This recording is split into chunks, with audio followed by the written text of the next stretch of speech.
December in Chicago meant bone-deep cold that turned your breath into visible clouds and made every exposed inch of skin feel like it was being pricked with needles.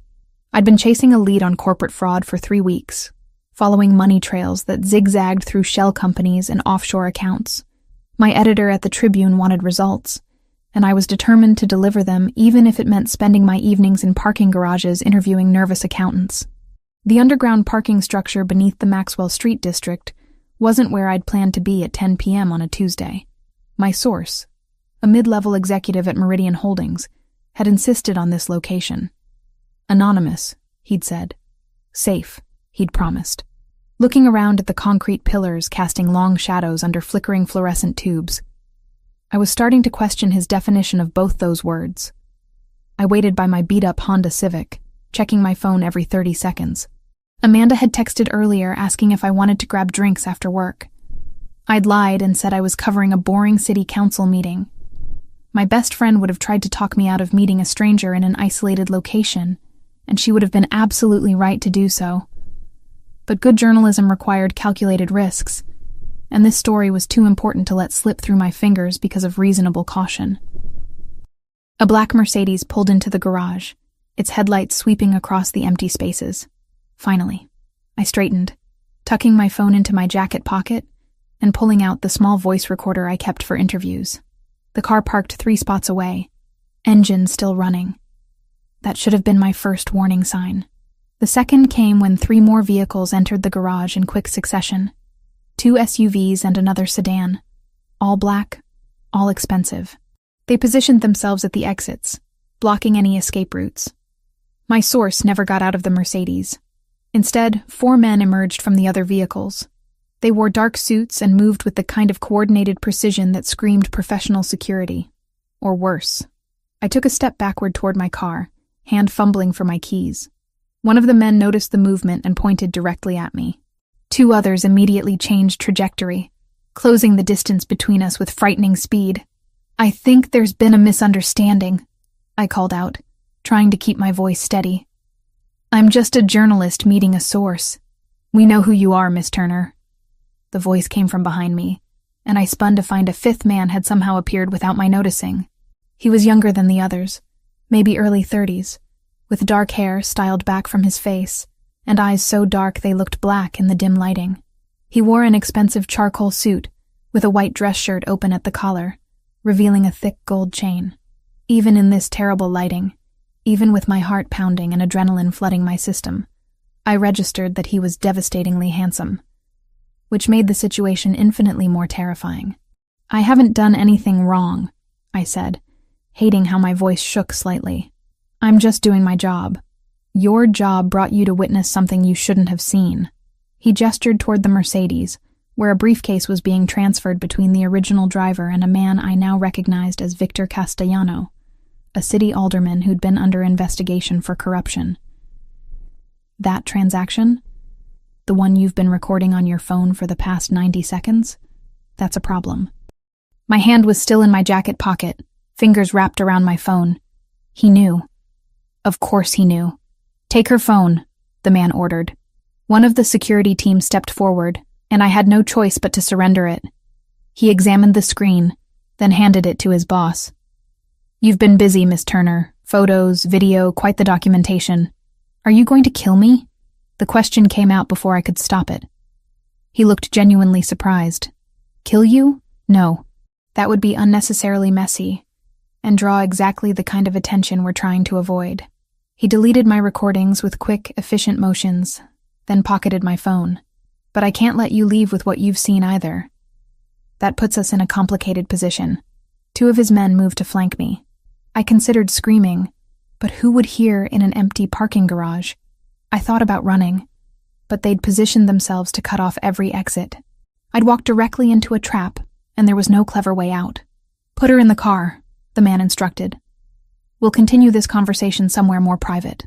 The SUV ride took 40 minutes through Chicago's northwest suburbs, ending at a property that could only be described as a mansion. High walls, gated entrance, security cameras visible at every angle. The men escorted me inside with hands on my arms. Not rough, but firm enough to make clear that cooperation was my only option. The interior was elegantly decorated with a mix of modern and classical Italian furniture. Art that looked expensive, hung on walls painted in warm neutrals. This wasn't a warehouse or abandoned building where bad things happened to unlucky witnesses. This was someone's home. They led me to a study lined with bookshelves, sat me in a leather chair across from a massive desk, and waited. Minutes stretched into an uncomfortable silence before the man from the garage entered, closing the door behind him. Chloe Turner, 27, investigative journalist for the Chicago Tribune, he said, reading from a file that had appeared on his desk. Parents deceased. Car accident when you were 19. No siblings. Graduated from Northwestern with a journalism degree. Minor in economics. You've been chasing the Meridian Holdings story for 6 weeks. He looked up. How close were you to publishing? I don't have to answer your questions. You're absolutely right. You don't. He leaned back in his chair, studying me with an intensity that made me want to squirm. But you're here, in my home, because you witnessed a transaction between my organization and a city official. That makes you a liability. I'm trying to determine what kind of liability. Your organization, I repeated. Understanding clicked into place. Your MAFIA. I prefer to think of my family's business as diversified interests with international reach, but yes, if you want to use crude terminology. He didn't seem bothered by the accusation. My name is Nicholas Versiani. And now we have a problem, Miss Turner, because you can't unknow what you've seen. My phone buzzed in his jacket pocket. Probably Amanda wondering why I wasn't answering. Nicholas pulled it out, glanced at the screen, then showed it to me. Amanda's name and photo filled the display. Your friend is worried about you, he observed. Should we let her know you're safe? Don't involve her in this. I have no intention of involving anyone else. This situation is complicated enough. He silenced the phone and set it on his desk. Here's what's going to happen. You're going to stay here tonight while I verify your story and determine the best path forward. Tomorrow we'll have a more detailed conversation about your future. You mean whether I'm going to disappear permanently? That would be the inefficient solution. His phone rang, and he answered with a curt greeting in Italian. The conversation lasted maybe 30 seconds before his expression changed completely. All the cold calculation replaced by something raw and human. Fear. Grief. He responded in the same language, voice rougher now, then ended the call. He sat motionless for a long moment, and I watched the transformation from dangerous crime boss to someone who'd just received devastating news. What happened? I asked, and immediately wondered why I cared. My grandmother. He said it so quietly I almost didn't hear. She's been fighting cancer for 8 months. The doctors just called. She has days, maybe a week. She's asking for me. I'm sorry. He looked at me like he'd forgotten I was there. Then his phone rang again, and he answered in Italian, listened, and responded with increasing urgency. When he ended the call, he turned to study me with new intensity. My grandmother has one final wish before she dies, Nicholas said slowly. She wants to see me settled, happy, with someone who makes me want to build a life beyond just the business. He stood, walked around the desk, and crouched to my eye level. She wants to meet my girlfriend at our family's Christmas Eve dinner 2 weeks from tonight. I don't understand what that has to do with me. It has everything to do with you, Miss Turner. Because you're going to be that girlfriend. The guest bedroom where they installed me was larger than my entire apartment. King-sized bed with silk sheets. Attached bathroom with marble countertops. A window overlooking manicured gardens lit by subtle landscape lighting. It was beautiful and terrifying in equal measure. I didn't sleep. How could I? 24 hours ago, my biggest problem had been meeting my article deadline. Now I was being held captive by the MAFIA and forced into a fake relationship with a crime boss whose grandmother was dying. The absurdity of the situation would have been funny if I wasn't so genuinely scared. Around 7 a.m., someone knocked on my door. A middle-aged woman with kind eyes entered carrying a tray of breakfast. Fresh fruit, pastries that smelled amazing, coffee that probably cost more than my usual grocery budget. She introduced herself as Maria, the housekeeper, and informed me in lightly accented English that Mr. Versiani would meet with me at 9 o'clock. I picked at the food, too anxious to really taste anything, then showered and changed back into yesterday's clothes. My phone was still with Nicholas, which meant Amanda had no way to reach me. She'd be worried by now, probably calling my editor, maybe even considering filing a missing persons report. At precisely 9, Maria returned to escort me downstairs. We wound through hallways decorated with family photos. Nicholas as a child with an elderly couple who must have been his grandparents. Formal portraits of people in expensive clothing. Candid shots from various celebrations. No parents anywhere in the collection, which lined up with what he'd said about losing them. Nicholas was waiting in the same study from last night, but daylight streaming through tall windows made everything look different. Less intimidating, more like an actual workspace. He'd changed into dark jeans and a black sweater, the gold chain still visible at his collar. Without the formal suit, he looked younger, more approachable. Still dangerously handsome, though. That hadn't changed. "Good morning, Miss Turner. I trust you slept well." "I didn't sleep at all, actually. Turns out being kidnapped by the MAFIA doesn't promote restful nights. Technically, you witnessed a crime and were detained for questioning. Kidnapping implies ransom demands and violence, neither of which are part of this situation." He gestured to the chair across from his desk. "Please, sit. We have a great deal to discuss." I remained standing. "I want my phone back. My friend Amanda is probably losing her mind wondering where I am." "Your friend, Amanda Wells, also a journalist, currently trying to reach you via text, email, and phone calls."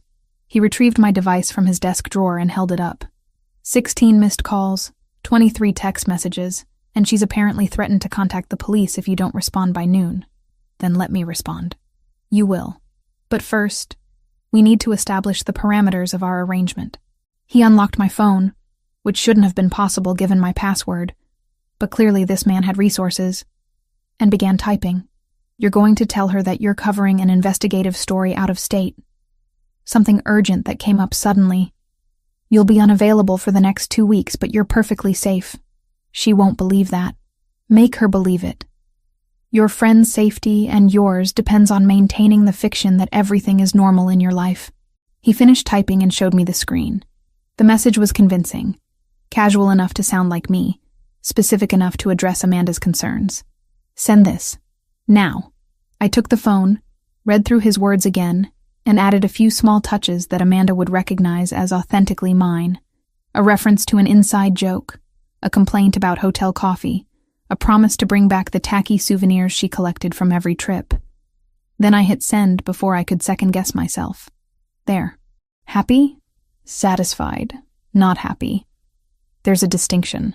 He pocketed my phone again. "Now we can discuss the actual situation. My grandmother, Lucia Versiani, is 83 years old. She emigrated from Sicily in 1967, married my grandfather, and helped build our family's business from nothing. She's the matriarch, the moral center, the person everyone in our organization respects above all others, including you, especially me. She raised me after my parents died in a territorial dispute 6 years ago. Everything I am, everything I've built, exists because she gave me the foundation to do so." His voice carried genuine emotion, grief barely contained beneath professional composure. "She's been fighting pancreatic cancer for 8 months. The treatment stopped working 3 weeks ago. The doctors say she has days, maybe a week if we're fortunate. I'm sorry for your loss. Truly. But I still don't understand why that means I have to pretend to be your girlfriend. Because for the past year, every time I visit her, she asks the same questions. When will I settle down? When will I bring someone special to meet her? When will I stop dedicating every moment to business and actually build a life worth living?" He stood, walking to the window overlooking the gardens. "Last month, I told her I'd met someone. It was easier than explaining that relationships don't exactly fit into my lifestyle. She was so happy, Miss Turner. For the first time since her diagnosis, she smiled like she used to. So you lied to a dying woman, and now you need me to maintain that lie. Crudely put, but essentially accurate." He turned back to face me. "Our family's Christmas Eve dinner is a significant event. All the extended family attends, along with our closest business associates. It's tradition, dating back 3 generations. My grandmother has been planning this year's dinner for months, determined to host one final celebration. And she's insistent on meeting the woman who's apparently captured my attention. Why not just hire an actress? Someone who actually wants to do this. Because an actress would be performing. My grandmother is perceptive, Miss Turner. She'd see through a performance immediately. But you're genuinely angry with me, genuinely uncomfortable with this situation, genuinely afraid of what I represent. That authenticity will read as real because it is real. He returned to his desk, pulling out a contract. I'm offering you $50,000 to play this role for 2 weeks. Attend the Christmas Eve dinner. Convince my grandmother that we're in a relationship, and then you're free to leave with the money in your life. $50,000. That was nearly a year's salary. That was my student loans paid off completely. That was financial security I'd never experienced in my entire adult life. And if I refuse, then I can't let you leave knowing what you know about my organization's operations. You'd remain here indefinitely, until I could determine a permanent solution to the liability you represent. His eyes held mine, and I saw no hint of bluff in their dark depths. I'm not threatening you, Miss Turner. I'm explaining reality. You witnessed a felony transaction involving a government official. That makes you a potential witness, which makes you a threat. Cooperating with this arrangement is the path that leads to your freedom. So, it's not really a choice at all. All choices involve weighing options and consequences. You're choosing the option with the best outcome for both of us. I looked down at the contract he'd slid across the desk. Legal language, terms and conditions, payment schedules. This man had actually formalized his kidnapping/fake relationship scheme. The absurdity hit me again. But this time I recognized it for what it was. A man desperate to give his dying grandmother one final moment of peace, regardless of the methods required. I'll need my own clothes. My apartment key is in my jacket pocket back in my car, which I assume your people have already retrieved from that parking garage. Already done. We collected your vehicle last night and had it transported here. Your keys, wallet, and other personal belongings are in the guest room. And yes, we can send people to your apartment to collect appropriate clothing and necessities. I'll give you a list, but I want to call Amanda. Actually speak to her, not just text. You'll have supervised calls each evening. 5 minutes, general reassurances. Nothing that reveals your actual location or situation. This is insane. Yes, he agreed simply, but it's the situation we're both in. Are you going to sign the contract, Miss Turner? I picked up the pen lying beside the papers. My hand trembled slightly as I signed my name on the designated line, officially agreeing to the most bizarre proposition of my life. Excellent. Now we can begin your preparation. Nicholas pulled out a leather-bound notebook. You need to learn everything about me. My history, my preferences, my family, my business associations. We need to develop a believable story for how we met, how long we've been together, what our relationship dynamic looks like. My grandmother will ask detailed questions, and inconsistent answers will raise suspicions we can't afford. How long have you supposedly been dating this fictional girlfriend? 3 months. We met at a gallery opening in October. You're an art journalist, not investigative. Safer story, less likely to intersect with people who might recognize you from your actual work. He started writing notes. We'll keep your real name and general background, changing only the specific details that might complicate things. And you expect me to memorize all of this in less than 2 weeks? You're an investigative journalist. Research and retention are literally your profession. He slid the notebook across the desk. Start reading. We'll begin practical exercises this afternoon. The notebook contained pages of information. Nicholas's childhood in Sicily before his family immigrated. His parents' deaths in what was described as a business dispute. His grandmother's role in raising him. Names and relationships of dozens of family members and associates. Birth dates, preferences, habits, histories. It was overwhelming. This is like studying for the world's most dangerous exam. Accurate comparison. Failure means my grandmother dies knowing I lied to her, and you remain trapped in a situation neither of us wants prolonged. He checked his watch. You have 3 hours to review the basic materials. We'll have lunch together in the dining room, where you'll practice casual conversation as if we're actually a couple. Roberto, My second in command will observe and provide feedback. You're going to critique my fake girlfriend performance? Would you prefer to fail in front of my grandmother? Roberto's blunt, but he's not dying of cancer. Better to make mistakes in practice than during the actual event. Nicholas stood, apparently considering our meeting concluded. Maria will show you to the library, where you can study without interruption. Read everything, Miss Turner. Your freedom depends on this working. I wanted to argue, to push back against this insanity. But what option did I have? I'd signed the contract. I'd witnessed too much. I was trapped in this beautiful mansion with a handsome criminal who needed me to lie to his dying grandmother. The library was exactly what you'd expect from a mansion owned by someone with virtually unlimited resources. Floor-to-ceiling bookshelves, comfortable seating, natural light flooding through tall windows. I settled into a leather armchair and started reading. Nicholas Versiani was 32 years old. Born in Palermo, Sicily, to parents who'd continued the family business his grandparents started after immigrating to Chicago. Educated at private schools, fluent in Italian and English, degree in economics from a university I'd never heard of, but that Google informed me was extremely prestigious and expensive. His parents, Giovanni and Francesca Versiani, died 6 years ago when a rival organization targeted their vehicle. Nicholas had been 26, already deeply involved in the family business, already being groomed to take over leadership. The details were intimate and specific. His favorite food was his grandmother's homemade pasta. He collected Italian first edition books. He preferred wine over liquor. He'd never been married but had been in 2 serious relationships that ended badly. He hated winter, but tolerated Chicago's brutal cold for his grandmother's sake. He spoke to her daily, visited her twice weekly, and would apparently commit fraud and kidnapping to give her peace in her final days. 3 hours passed faster than I expected. Maria appeared to escort me to the dining room, where Nicholas was already seated at one end of a table that could have accommodated 20 people comfortably. Roberto stood near the wall, arms crossed, expression skeptical. Miss Turner, please, sit beside me rather than at the opposite end. We're supposed to be intimate, remember?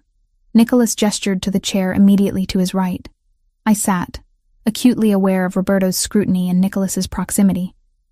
This close, I could smell his cologne, something expensive and subtle that probably cost more than my monthly rent. Maria served lunch, pasta with a cream sauce that tasted incredible despite my complete lack of appetite.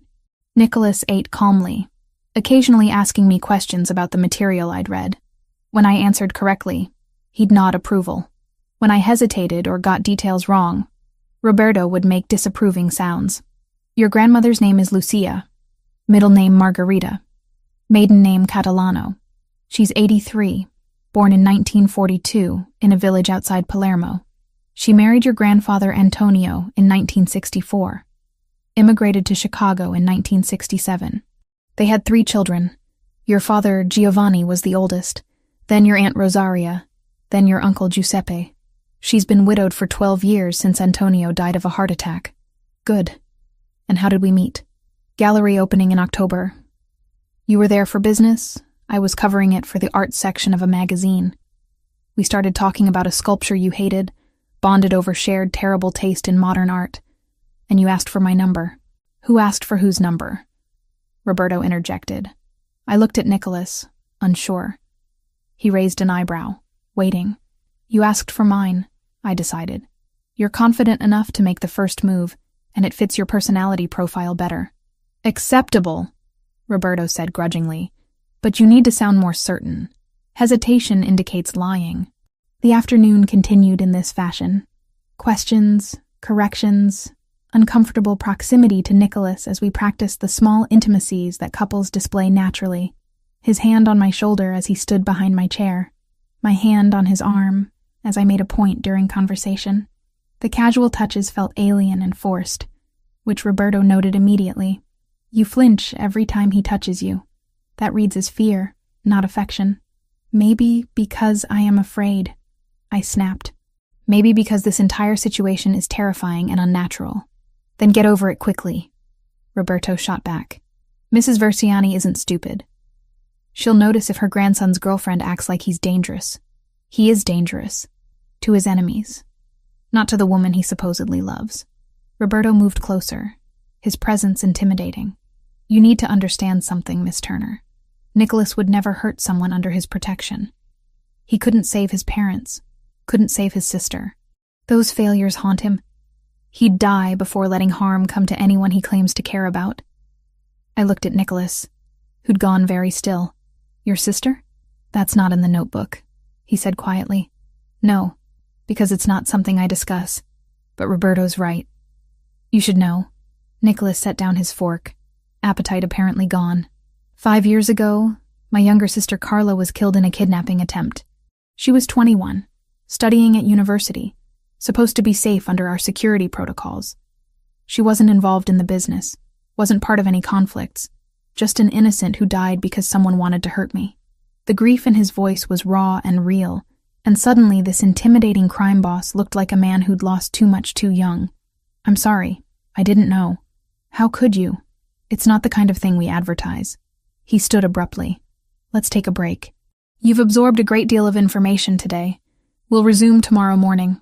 I watched him leave, Roberto following after giving me one final assessing look. Then I was alone in the massive dining room, surrounded by expensive furniture and family photographs that told stories of loss and survival. My phone buzzed. Nicholas had returned it during lunch. Amanda had responded to my message, still skeptical, but apparently reassured enough not to call the police. I typed out another casual update, hating every lying word, but understanding that truth would put her in danger. Maria appeared to escort me back to my room. You did well today, she said kindly. Mr. Nicholas is not an easy man, but he's a good man in ways that matter. He's holding me hostage to lie to his dying grandmother. He's desperate to give her peace before she dies. Sometimes good people do questionable things for the right reasons. She opened my bedroom door. Your belongings from your apartment arrived while you were at lunch. And Mr. Nicholas wanted me to tell you, if you need anything, ask. He means it. After she left, I found my suitcases stacked neatly in the corner. Someone had gone through my apartment, packed my clothes and toiletries, even grabbed my laptop. Looking through the familiar items felt surreal. Pieces of my real life transported into this strange new reality. I pulled out my phone and called Amanda, keeping it brief and casual despite the supervised call limitation. She believed my story about the out-of-state assignment, or at least pretended to believe it. When we hung up, guilt sat heavy in my chest. 2 weeks. I just had to survive 2 weeks of this elaborate deception, convince a dying woman that her grandson had found happiness, collect $50,000, and return to my normal life. How hard could it possibly be? The week passed in a strange rhythm of rehearsals, corrections, and increasingly natural interactions. By day 5, I could recite Nicholas's entire family tree without hesitation, knew his preferences in everything from music to architecture, and had memorized enough Italian phrases to hold basic conversations. Roberto's critiques became less frequent, which I took as grudging approval. But the real shift happened during our shopping trip. Nicholas insisted we needed to select appropriate clothing for the various Christmas events. Not just the main dinner, but family gatherings leading up to it. Church services, casual visits with his grandmother. I'd assumed he'd send me with Maria or one of his staff. But instead he drove us himself to an exclusive boutique in downtown Chicago that apparently stayed open late for special clients. The owner, a sophisticated woman named Elise, greeted Nicholas with familiar warmth. It's been too long, and this must be the famous Chloe I've heard about. I managed not to react visibly to being discussed by strangers, instead smiling like this was perfectly normal. Nicholas's hand settled naturally at the small of my back, as Elise led us through displays of designer clothing that probably cost more than my car. We need several outfits, Nicholas explained. Something elegant for Christmas Eve, something more casual for family dinners, appropriate church attire, and general winter wear. I have my own clothes, I protested quietly, as Elise began pulling pieces from racks. You have clothes suitable for your real life. This is a performance that requires a specific wardrobe. He turned to Elise. Show her the emerald dress first. It'll complement her eyes. The emerald dress was stunning. Silk that draped elegantly, neckline that was sophisticated without being revealing, cut that somehow made me look taller, and more graceful than I actually was. I stepped out of the dressing room feeling absurdly self-conscious, and Nicholas's expression when he saw me made my breath catch. "Perfect," he said quietly. "That one is essential. It's also probably more expensive than my monthly rent. Good thing you're not paying for it then." He stood, walking a slow circle around me. The attention should have felt objectifying, but instead it felt like an artist examining his work. "Elise, we'll take this one. Now show her the burgundy option." The afternoon continued in this fashion, me trying on clothing while Nicholas provided commentary with surprising expertise in women's fashion. The burgundy dress was purchased, along with a sophisticated charcoal pantsuit, a cream-colored dress perfect for church, designer jeans paired with cashmere sweaters in various shades, and winter coats that actually fit properly unlike my threadbare parka. "This is too much," I said during a break while Elise processed the purchases. "I'm only here for 2 weeks. 2 weeks where you need to convincingly portray someone who belongs in my world. That requires looking the part." He gestured to the mountain of shopping bags accumulating near the register. "Besides, the clothes are yours to keep afterward. Consider it part of your compensation. I don't want compensation in designer dresses. No, you want $50,000 and your freedom. The dresses are a bonus." He moved closer, close enough that I had to tilt my head back to maintain eye contact. "You're doing well, Chloe. Better than I expected. The initial fear is fading. You're starting to actually engage with the role instead of just enduring it. Maybe I'm just a better actress than you gave me credit for. Maybe. Or maybe you're discovering that I'm not quite the monster you assumed I was." Before I could respond, his phone rang. He stepped away to answer, and his expression darkened immediately. The conversation was brief and entirely in Italian, but I caught enough words to recognize bad news. When he ended the call, he looked exhausted. "My grandmother had another episode. She's stable now, but the doctors are reducing her timeline projections. Days, not weeks." He ran a hand through his hair, disrupting the careful styling. "We need to move up the family introduction. She's asking to meet you tomorrow." "Tomorrow? Nicholas, I'm not ready." "You'll have to be ready. She's insistent, and I can't deny her this."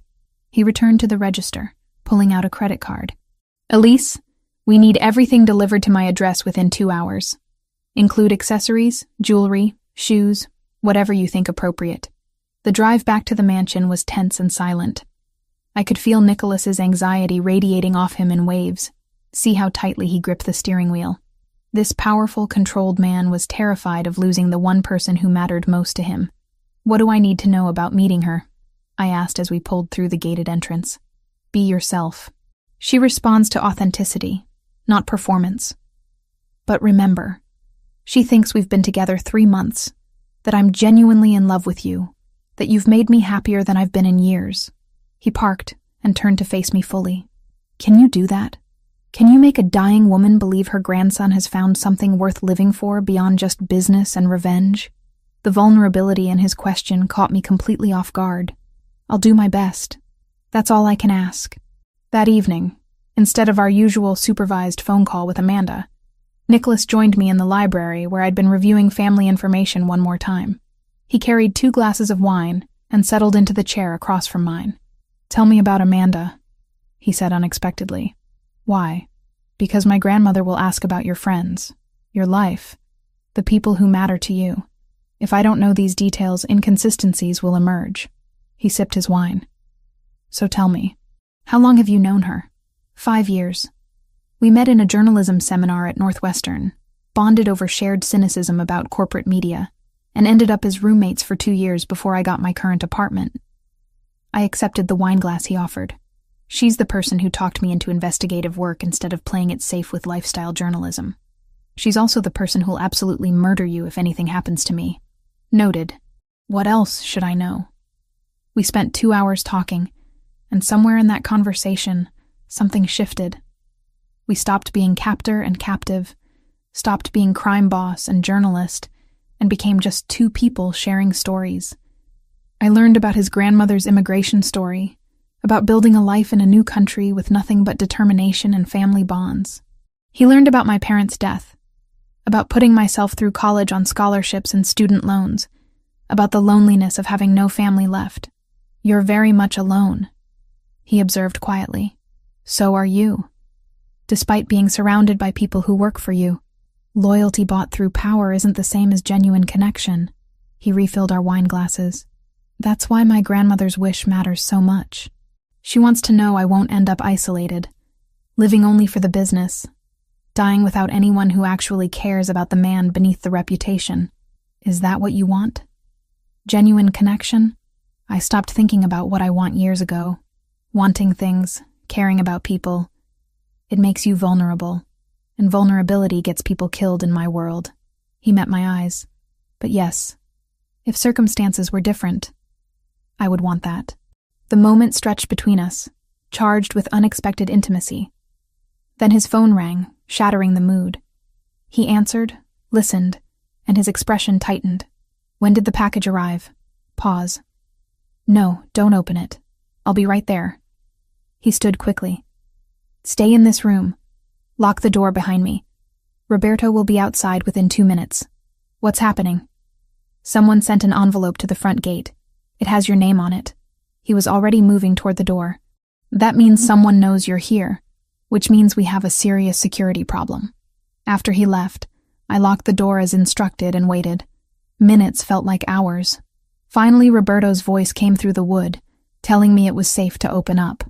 What was in the envelope? I asked as soon as I let him in. Photographs. You entering this property. You shopping with Nicholas today. You standing in the window of the guest room. Roberto's expression was grim. The Albanian organization has been watching. They know about you, which makes you a target. The Albanians? I thought Nicholas's business was with city officials, and Nicholas's business involves many players, including rival organizations who'd love to find a weakness they can exploit. He gestured toward the hallway. Come with me. We're moving you to a more secure location within the house. The new room was in the center of the mansion. No windows, reinforced door. It felt less like a bedroom and more like a bunker.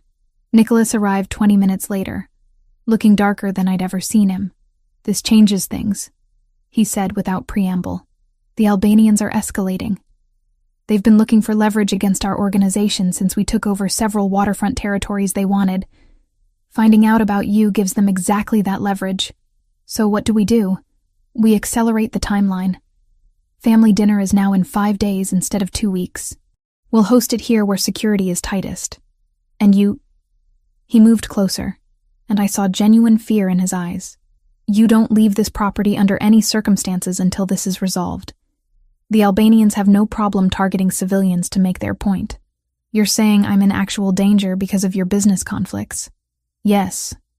Which is why I'm doubling your security detail and keeping you close. He pulled out his phone, showing me the photographs that had been delivered. They were recent, detailed, invasive. They're sending a message. They know where you are, who you are, and they're considering their options. Options like kidnapping me? Or worse. He pocketed the phone. I won't let that happen. Whatever else you might think of me, understand this. I protect what's mine. And right now, for better or worse, you're under my protection. I'm not yours. To them, you are. And that's all that matters. He moved toward the door, then paused. Tomorrow you meet my grandmother. Then we start preparing for the actual dinner. And through all of this, you'll have armed security with you at every moment. No arguments, no exceptions. After he left, I sat on the unfamiliar bed in the windowless room and tried to process everything.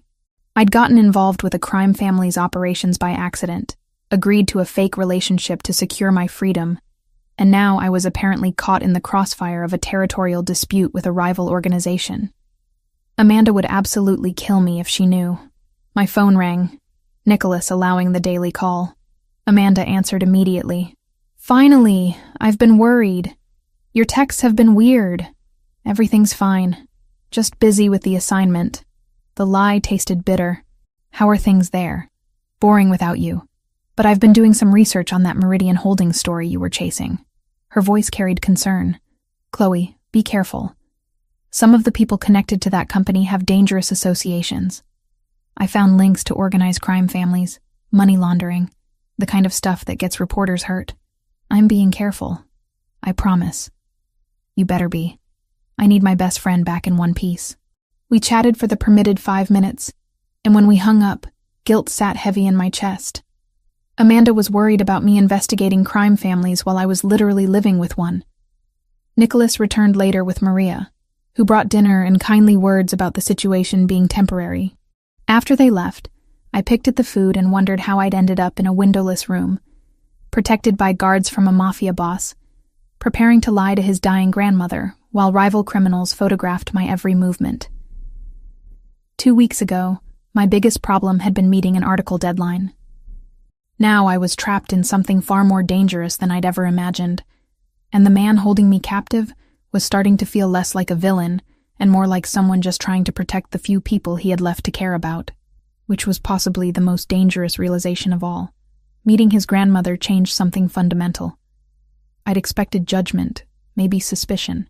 Instead, Lucia Verciani looked at me with eyes that had seen 8 decades of life and made her own calculations about what mattered. She held my hand with surprising strength for someone so diminished by disease, studied my face like she was reading a book, written in a language only she understood, and asked questions that had nothing to do with our fabricated love story. "You have lost people," she said after 20 minutes of polite conversation about how Nicholas and I supposedly met. Not a question, a statement. "My parents, 6 years ago. Then you understand what it means to carry grief."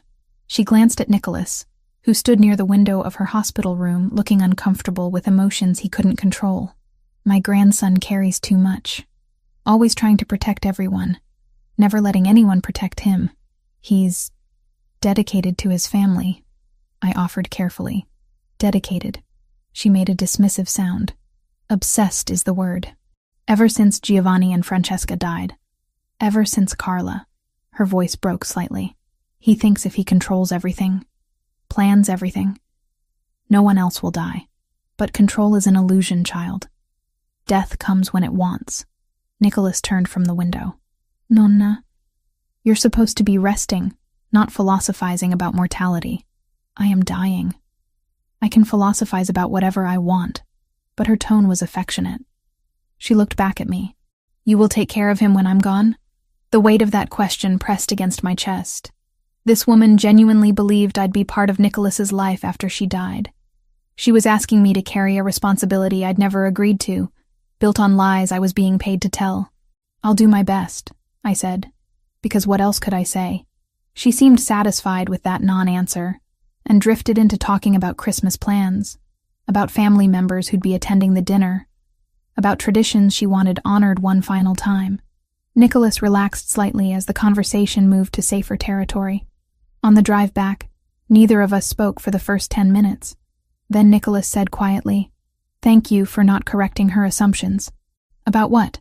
"About still being around after she's gone. About any of this being permanent." He kept his eyes on the road. "She needs to believe I won't be alone. You won't be alone. You have Roberto, your whole organization, extended family, people who work for me or owe me something. That's not the same as having someone who chooses to stay." His hands tightened on the steering wheel. "My grandmother understands that distinction better than anyone." I didn't know how to respond to that level of honesty, so I changed the subject. "She mentioned your sister, Carla." His jaw clenched. "I told you about her yesterday. You said she died. You didn't say it still destroys you to hear her name. Some wounds don't heal. They just become part of your landscape." He pulled through the mansion gates, nodding to security. She was 21, studying architecture at university. She wanted to design buildings that made cities better, spaces that helped people instead of just housing them. She had no interest in the family business, wanted nothing to do with any of it. What happened? Someone decided the best way to hurt me was through her. He parked but didn't get out immediately. They grabbed her leaving campus, demanded I surrender territory, turn over resources, basically destroy everything my family had built. I was trying to negotiate when... He stopped, breathing carefully. They killed her anyway.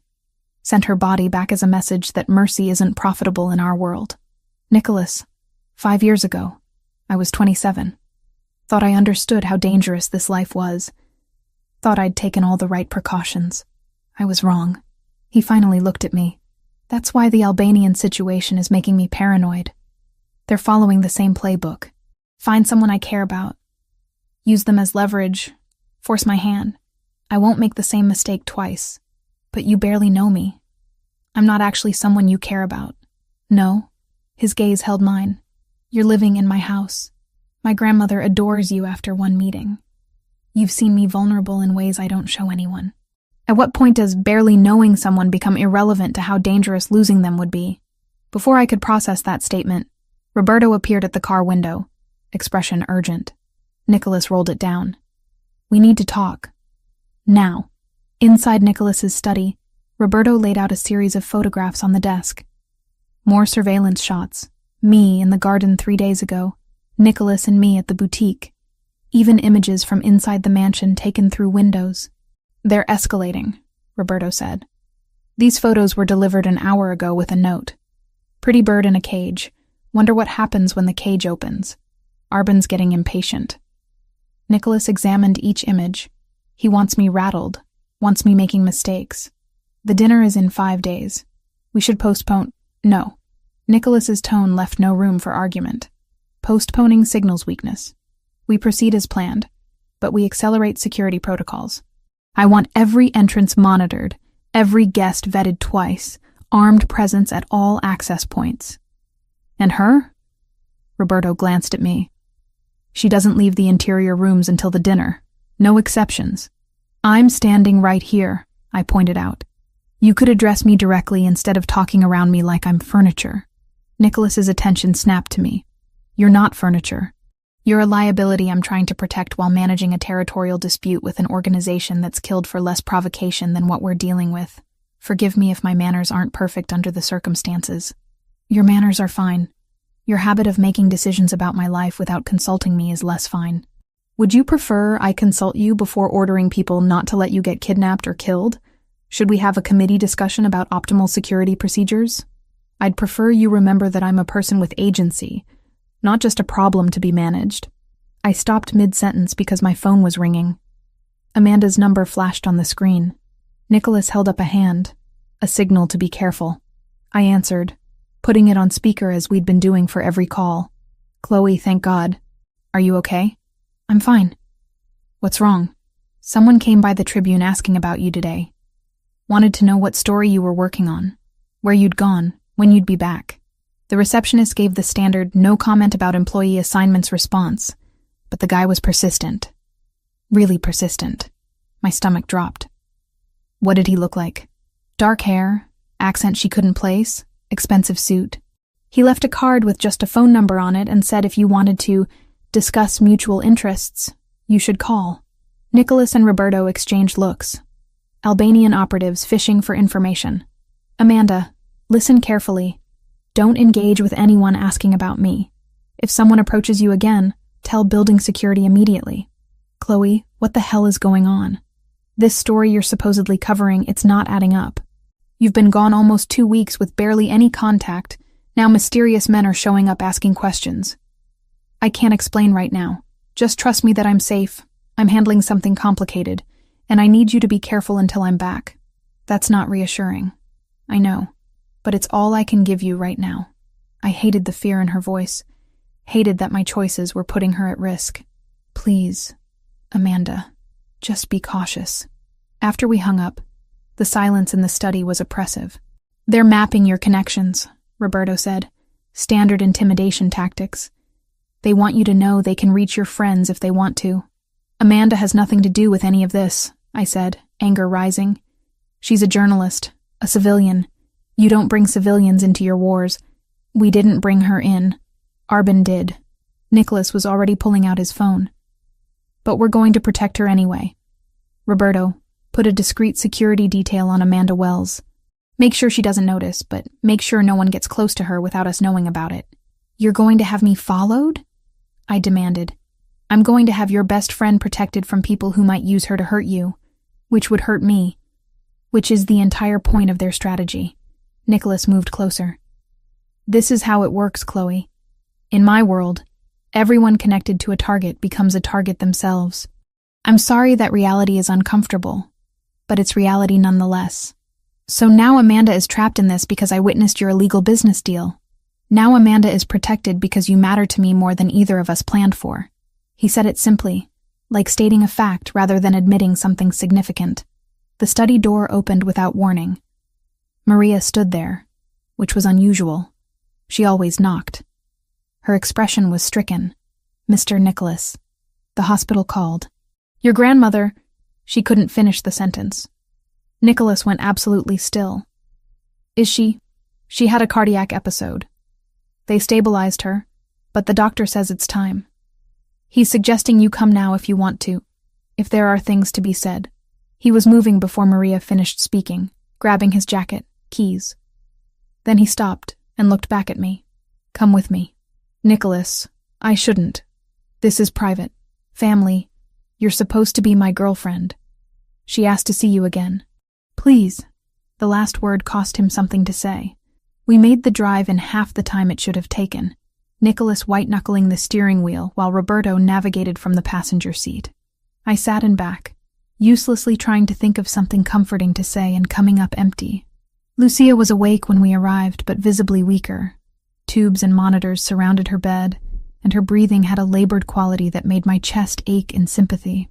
Nico, she said softly when she saw him. Always rushing. I'm not leaving quite yet. The doctor says many things. I say I have enough left in me to make sure you're properly settled. Her gaze found mine. Come here, girl. I approached the bed. She took my hand again. That same surprising grip. Promise me something, she said. When I'm gone, don't let him disappear into the business. Don't let him forget how to be human.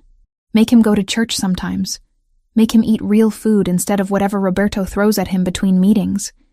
Make him remember that life is more than power and revenge. Nonna? Chloe doesn't need to promise. She does. Because you won't keep those promises to yourself.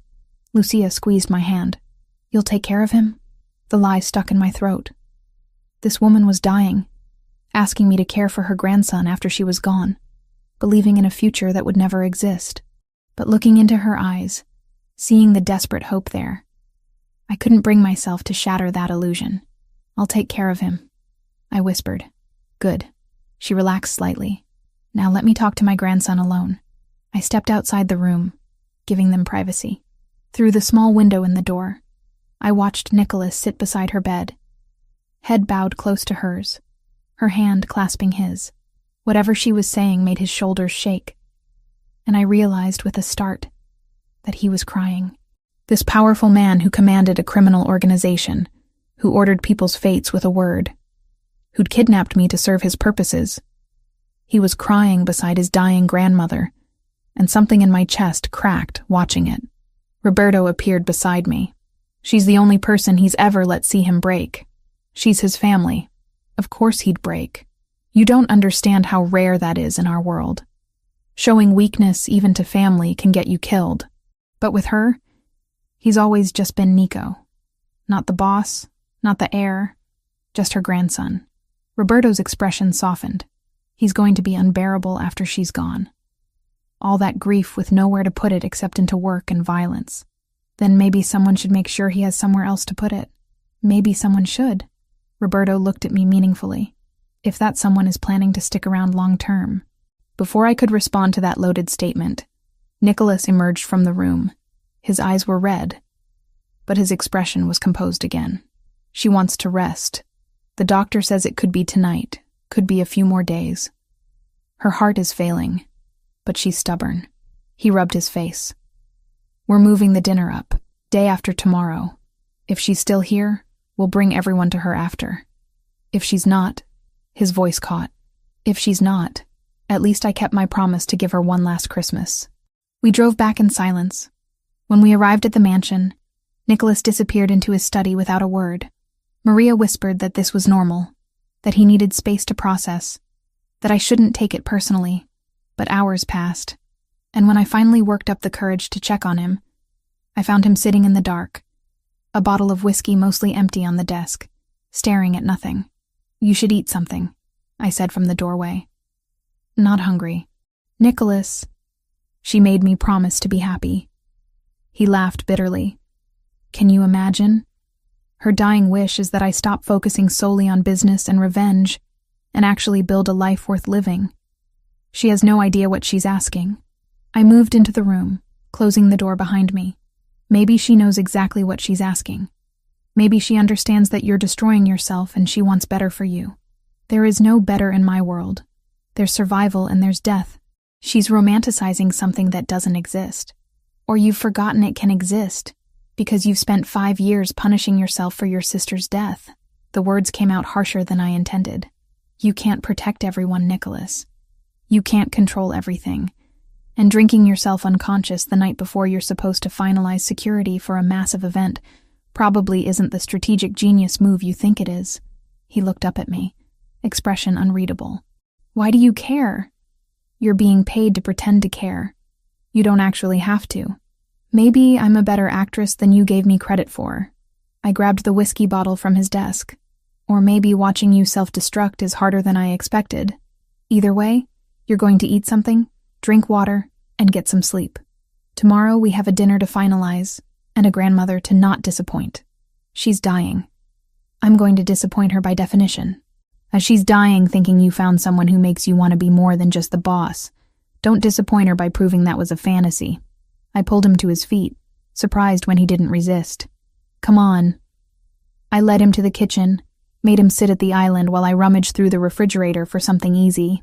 Ended up heating leftover pasta Maria had prepared earlier. The entire time, he watched me with an intensity that made me hyper-aware of every movement. You know you don't have to do this, he said as I set the plate in front of him. Do what? Take care of me. That's not part of our arrangement. Consider it an investment in my own survival. If you're too drunk or sleep-deprived to make good decisions, the Albanian MAFIA might actually succeed in kidnapping me. Purely selfish motives. I poured him water. Eat. He did, mechanically at first, then with more focus as actual hunger kicked in. When he finished, I pushed the water glass closer. All of it. Then bed. You're very bossy for someone who's technically my prisoner. I prefer to think of myself as an unwilling consultant on your terrible life choices. I leaned against the counter. Besides, your grandmother asked me to take care of you. I keep my promises, even the ones I'm forced into. Something shifted in his expression. You really meant that. When you promised her. I meant it in the moment. Whether it's possible long-term is a different question. He stood, closing the distance between us. We'd been in close proximity before, during the shopping trip, practicing couple behavior, the night I'd bandaged his shoulder. But this felt different, more raw. Like all the pretense had been stripped away, and we were just two people who'd somehow ended up mattering to each other, despite all the reasons we shouldn't. What if I asked you to stay? He said quietly. Not because of the arrangement. Not because of my grandmother. Just because He stopped, seeming to struggle with the words. Just because you've become something I didn't plan for and don't know how to categorize. My breath caught. You're grieving. You're exhausted. You're not thinking clearly. I'm thinking more clearly than I have in years. His hand came up, hovering near my face without touching. You're not what I expected, Chloe. You were supposed to be a convenient solution to a temporary problem. Instead, you're... The moment shattered when his phone rang. He answered, listened, and every bit of softness disappeared from his expression. When? Pause. Both warehouses? Simultaneously? Another pause. Get everyone to the compound. Lock it down. I'm on my way. He ended the call and looked at me with something like regret. The Albanians just hit 2 of our major storage facilities. This isn't posturing anymore. It's war. What does that mean for the dinner? It means we're doing it tomorrow whether we're ready or not. It means the next 24 hours are going to be chaos. And it means... He stopped at the kitchen door, turning back. It means you stay in the interior rooms no matter what you hear or see. Promise me. Nicholas. Promise me, Chloe. I promise. He left, and I stood alone in the kitchen, heart pounding, wondering how a fake relationship with a criminal had somehow become the most real thing in my life, and wondering what would happen when reality came crashing down around us. Christmas Eve arrived wrapped in chaos barely contained. The mansion had transformed overnight. Decorations appeared as if by magic. Garlands wound through banisters, candles clustered on every surface, a massive tree in the entrance hall dripping with ornaments that looked antique and expensive. Tables were being arranged in the grand dining room by staff I'd never seen before, all moving with precision under Maria's watchful direction. I stayed in my interior room as instructed, watching the preparations through security monitors Nicholas had installed, so I wouldn't feel completely isolated. Armed guards positioned at every entrance, metal detectors disguised as decorative archways. Nothing about this looked like a family celebration. It looked like a fortress preparing for siege. Amanda had texted early that morning, a quick message saying someone had been following her but lost them near her apartment. The security detail Nicholas assigned was working, but knowing she was being watched because of me made guilt settle like concrete in my stomach. Maria arrived at noon with the dress Nicholas had selected, the emerald silk that had made his breath catch in the boutique. She helped me into it, arranged my hair in loose waves, applied makeup with an expert hand that made my features look sharper, more defined. "You look like you belong here," she said, stepping back to assess her work. "I don't, though. Belonging is a choice, not a birthright." She fastened a delicate gold necklace around my throat. Mr. Nicholas's grandmother believed that. She was an immigrant who built a life in a country that didn't want her. She chose to belong, and eventually everyone agreed. That's different. She had strength I don't have. "You have been living in this house for 2 weeks, surrounded by armed criminals, threatened by rival organizations, forced to lie to a dying woman, and you haven't broken." Maria's eyes met mine in the mirror. "You have more strength than you credit yourself for."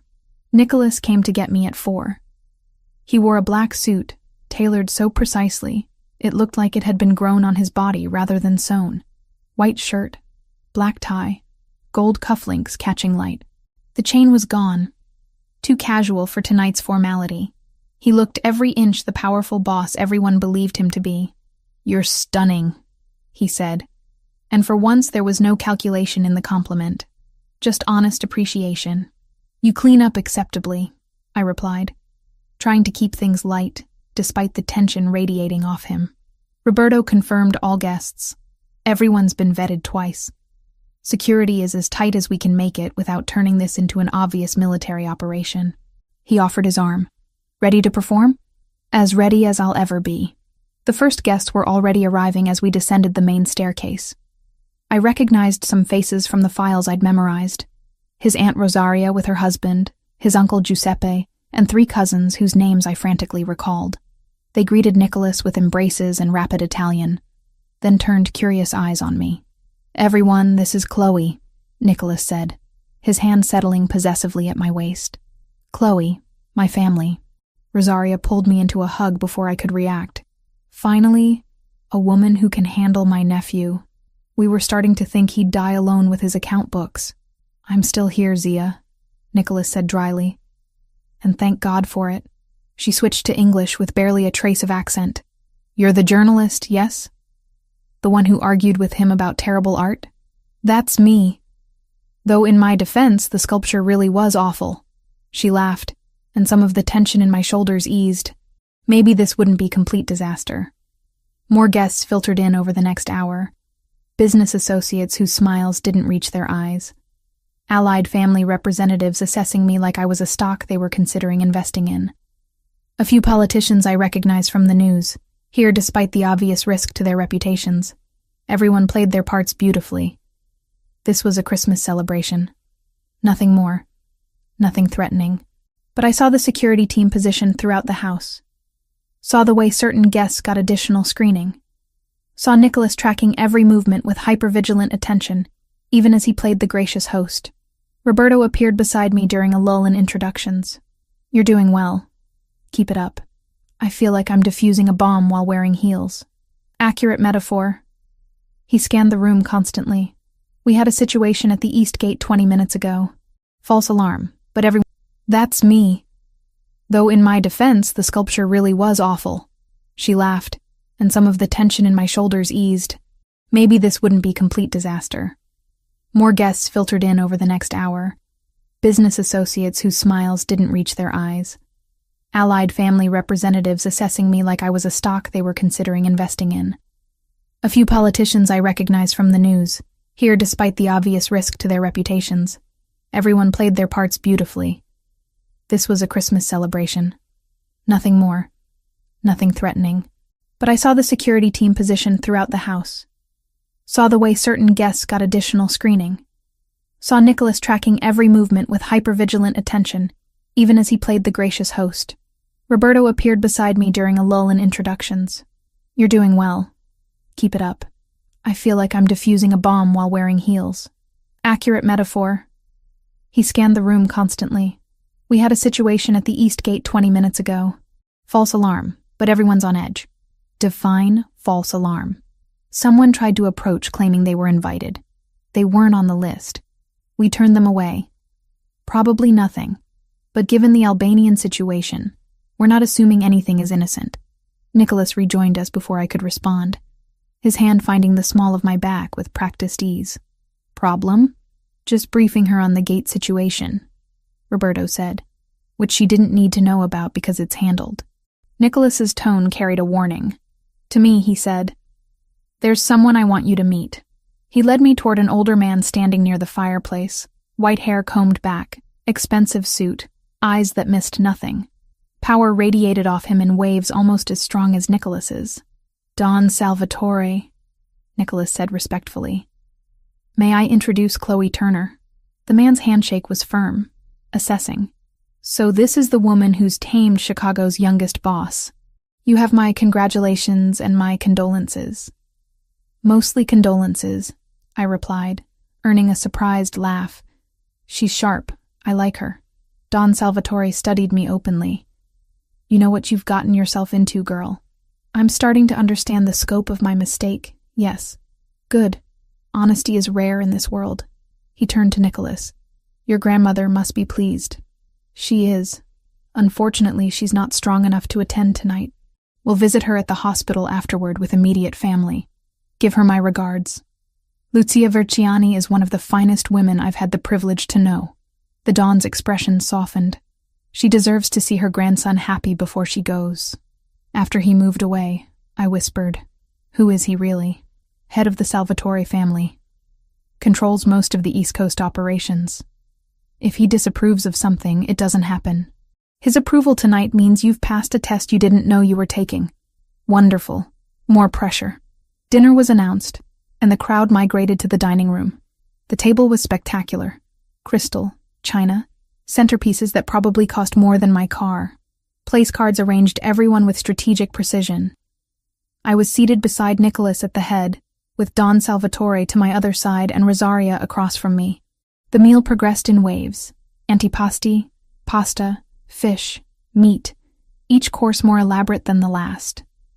Wine flowed freely. Conversation rose and fell in multiple languages. I fielded questions about my work, my family, how I dealt with Nicholas's demanding schedule. I lied smoothly, the story we'd crafted becoming easier to tell with each repetition. But under the surface, tension hummed. Nicholas barely touched his food, his attention constantly scanning the room. Roberto stood near the door, earpiece visible now, no longer pretending this was just a party. Other security personnel had positioned themselves at every exit.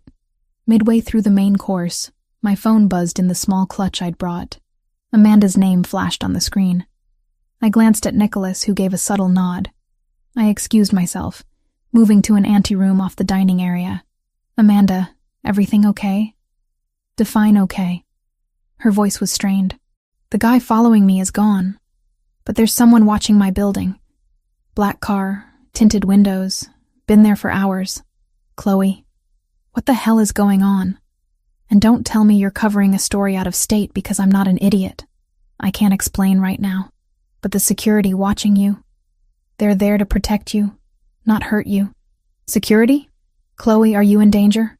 Before I could answer, I heard raised voices from the entrance hall, not shouting, but urgent.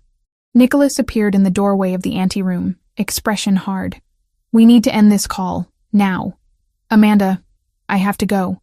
Stay inside your apartment. Don't open the door for anyone except police with visible badges. I'll call you when I can." Chloe. I hung up, guilt and fear warring in my chest. What's happening? Carlo's here. My cousin. The one we identified as the traitor working with the Albanians. Nicholas's jaw was tight. He's demanding entry, claiming he has a right to attend family Christmas. Do you let him in? If I don't, he'll make a scene that draws attention we can't afford. If I do, we have a confirmed Albanian informant inside the house during our most vulnerable gathering. He pulled out his phone, typing rapidly. Roberto's running interference, but I need to handle this personally. Come with me. We returned to the dining room. Nicholas stood, raising his wineglass. My apologies for the interruption. There's a small matter at the entrance that requires my attention. Please, continue enjoying your meal. I'll return momentarily. The murmur of conversation resumed as we exited. In the entrance hall, Carlo stood flanked by two of Roberto's security team. He was younger than I expected, maybe 25, with Nicholas's dark coloring but without the same presence. When he saw us, his expression twisted into something ugly. Finally, the great Nicholas Verciani graces me with his attention. Carlo's words slurred slightly. He'd been drinking. Too busy with your new toy to remember family? You're not invited, Carlo. You know why? Because you think I'm a traitor? You have no proof. I have surveillance footage of you meeting with Albanian operatives 3 times in the past 2 weeks. I have financial records showing payments from shell companies tied to Arben's organization. I have testimony from 2 of my men who witnessed you passing information about our security protocols. Nicholas's voice was deadly calm. So yes, I think you're a traitor. I know you're a traitor. Carlo lunged forward, held back by security. You never gave me a chance. Always the golden grandson. Always the one Nonna loved most. Always the heir. I'm family too, Nicholas. You sold out your family for money and resentment. That makes you less than nothing. Nicholas moved closer, voice dropping. You have one chance to walk away from this alive. Tell me what Arben is planning. Tell me what tonight's real target is. Do that, and I'll let you disappear instead of ending this the traditional way. Go to hell. Wrong answer. Nicholas nodded to Roberto, who moved with frightening speed. Carlo was on the ground before I fully processed what happened, zip ties binding his wrists. Take him to the lower storage room, Nicholas ordered. We'll deal with this after the guests leave.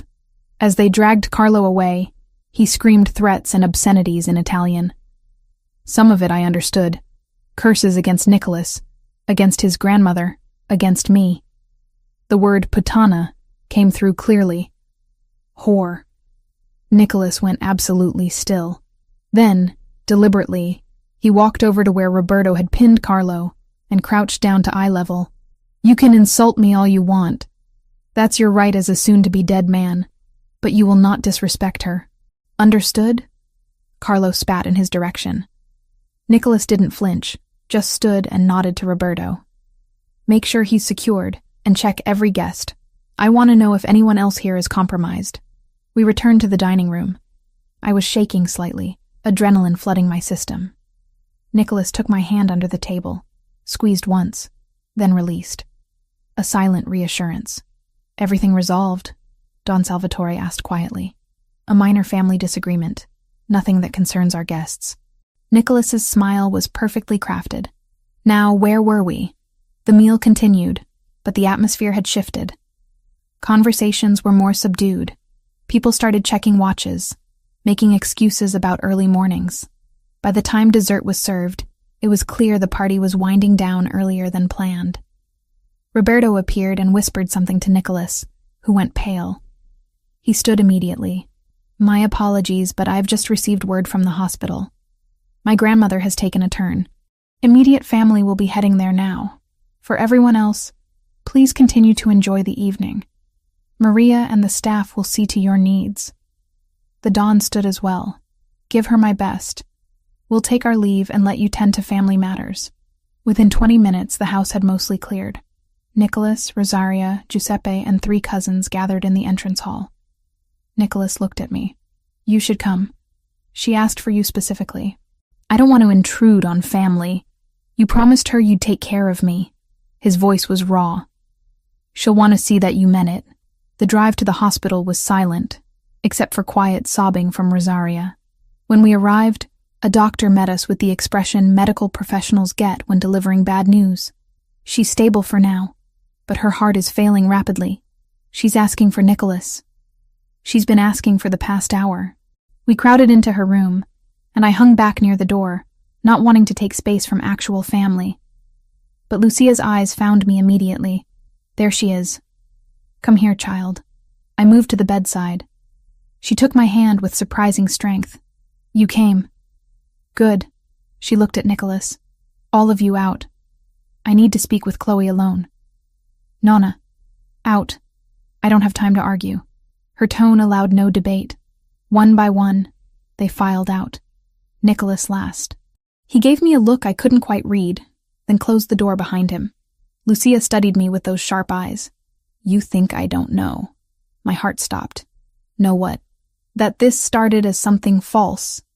That my grandson forced your hand somehow. Made you play this role. She smiled slightly. I've lived 83 years in a world built on lies and necessities. You think I can't recognize when something begins as strategy? I'm sorry. I didn't want to deceive you. But something changed. She squeezed my hand. What started false became real, didn't it? I see how you look at him when you think no one notices. I see how he's different with you. Softer, more human. That cannot be faked, no matter how good the actress. Tears burned behind my eyes. I don't know what it is. I just know it's complicated. Love is always complicated. It wouldn't be worth having otherwise. She shifted painfully. I'm going to ask you something, and I need the truth. Do you care for my grandson? Not the performance, not the arrangement. Really care? I thought about lying, about maintaining the fiction to the end. But those sharp eyes deserved honesty. Yes. God help me. Yes. Then promise me again. Promise you'll fight for him. Even when he makes it difficult. Even when his world seems too dark to navigate. Promise you'll be the light that reminds him life is worth living beyond revenge and responsibility. Mrs. Versiani, promise me, Chloe. I promise. She relaxed, sinking back into pillows. Good. Now send my grandson in. I need to release him from some promises so he can keep new ones. I called Nicholas back in. He went to her bedside immediately, taking the hand I'd just released. I started to leave, but she shook her head. Stay. You should hear this too. She looked at Nicholas. You've been a good grandson, better than I deserved. You've carried burdens no one should bear alone, and you've done it with honor and strength that would make your father proud. Nonna, please. Let me finish. I don't have much time, and I need you to hear this. She took a labored breath. I'm releasing you from your promise to me. The one you made after Carla died, when you swore you'd dedicate yourself to protecting the family above all else, that you'd never let personal attachments make you vulnerable again. Nicholas's face went white. That promise is why I've kept everyone safe. That promise is why you've been half alive for 5 years. It's time, Nico. Time to let yourself actually live, not just survive. She glanced at me, then back to him. You found someone worth breaking old promises for. Don't waste that gift because you're afraid of loss. I can't lose anyone else. I won't survive it. You will. Because that's what we do. We survive, we grieve, we keep living. Her voice was fading. Love her, Nico. Let her love you. Build something beautiful instead of just defending something broken. Her eyes closed, and for a heart-stopping moment I thought she was gone. But her chest still rose and fell, shallow but steady. Nicholas leaned down, pressed a kiss to her forehead, whispered something in Italian I didn't catch. We stayed another hour. Family filtered in and out, saying goodbyes that felt final. Lucia slept through most of it, occasionally waking to smile at whoever was there, then drifting off again. When we finally left, dawn was breaking. Christmas morning. Nicholas was silent the entire drive back. Grief and exhaustion carved into every line of his face. At the mansion, most of the security team had gone to rest in shifts. Roberto met us at the door. Carlo talked. The Albanians were planning to hit the dinner, but when they saw our security setup, they aborted. He claims they're regrouping, planning something bigger. Roberto looked exhausted. What do you want to do with him? Keep him secured for now. I'll decide after. Nicholas's voice broke. After. He climbed the stairs slowly, and I followed. At his bedroom door, he stopped. Thank you for being there tonight. For her. For me. You don't have to thank me. Yes, I do. None of this was fair to you. But you handled it with grace I didn't deserve. He turned fully to face me. What my grandmother said. About things becoming real. Did she ask you about that? She might have mentioned it. And what did you tell her? I met his eyes. Those dark eyes that had terrified me 2 weeks ago, and now just looked heartbroken and exhausted. I told her the truth. That it's complicated, but it's real. He moved faster than I expected, closing the distance between us, his hands framing my face. Say that again. It's real, Nicholas. Whatever this is, it's real. He kissed me then, and it wasn't strategic or performed or calculated. It was desperate and honest and tasted like grief and relief mixed together. I kissed him back, my hands fisting in his jacket, pulling him closer. When we broke apart, both breathless, he rested his forehead against mine. I don't know how to do this, how to let someone in when everything in my experience says caring about people gets them killed. We'll figure it out. After your grandmother, after everything settles, we'll figure out what this is and how it works.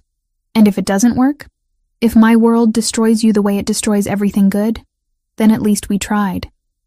At least you kept your promise to her to actually live, instead of just surviving. He pulled me close, holding me like I was the only solid thing in a collapsing world.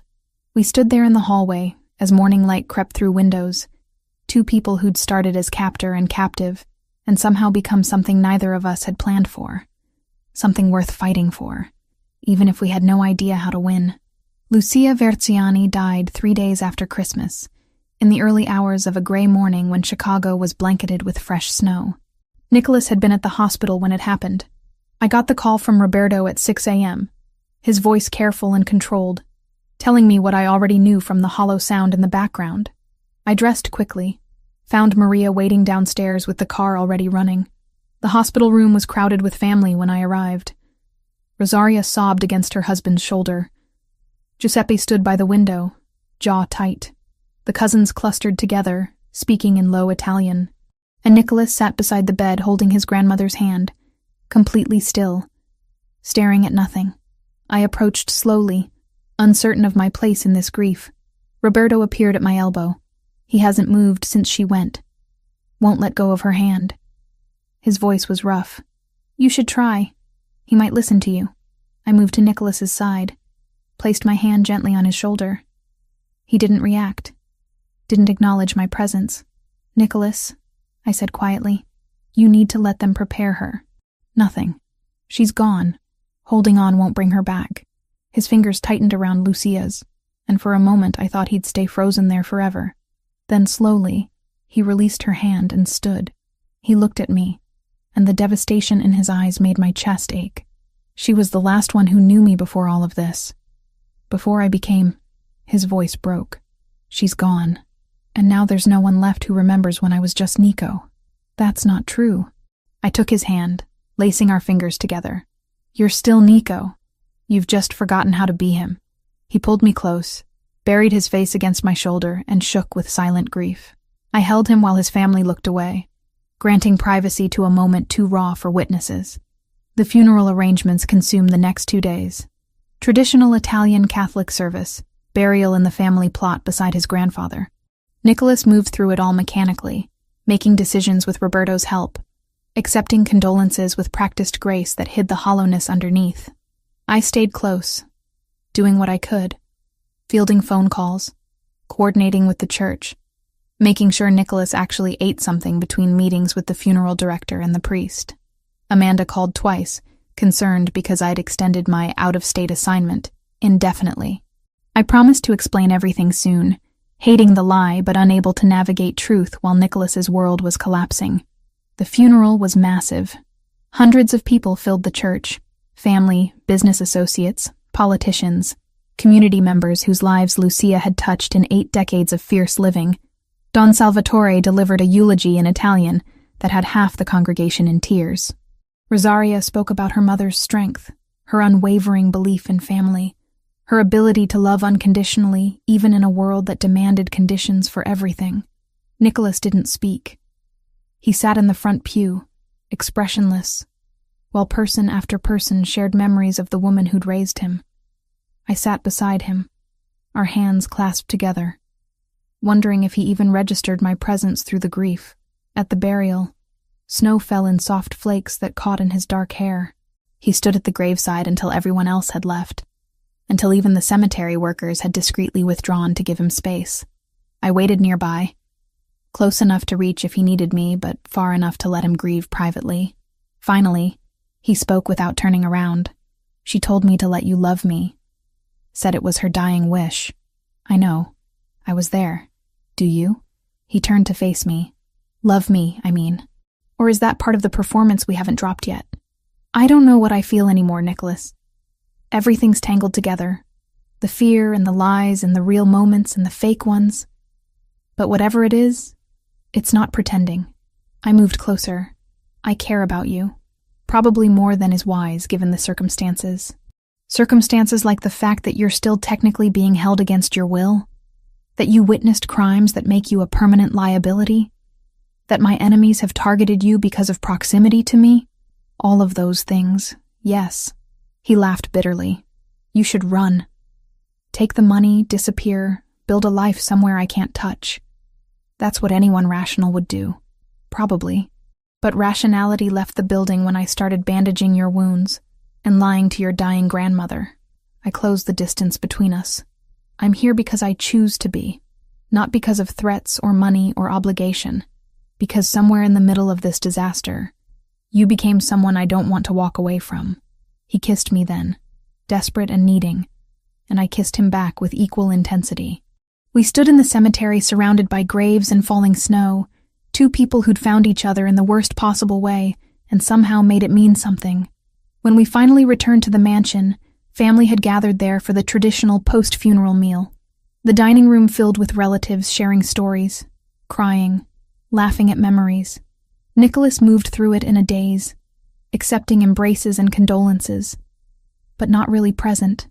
I helped Maria in the kitchen, grateful for something concrete to do. Amanda had been trying to reach me, but I'd silenced my phone. I'd have to deal with that reality soon.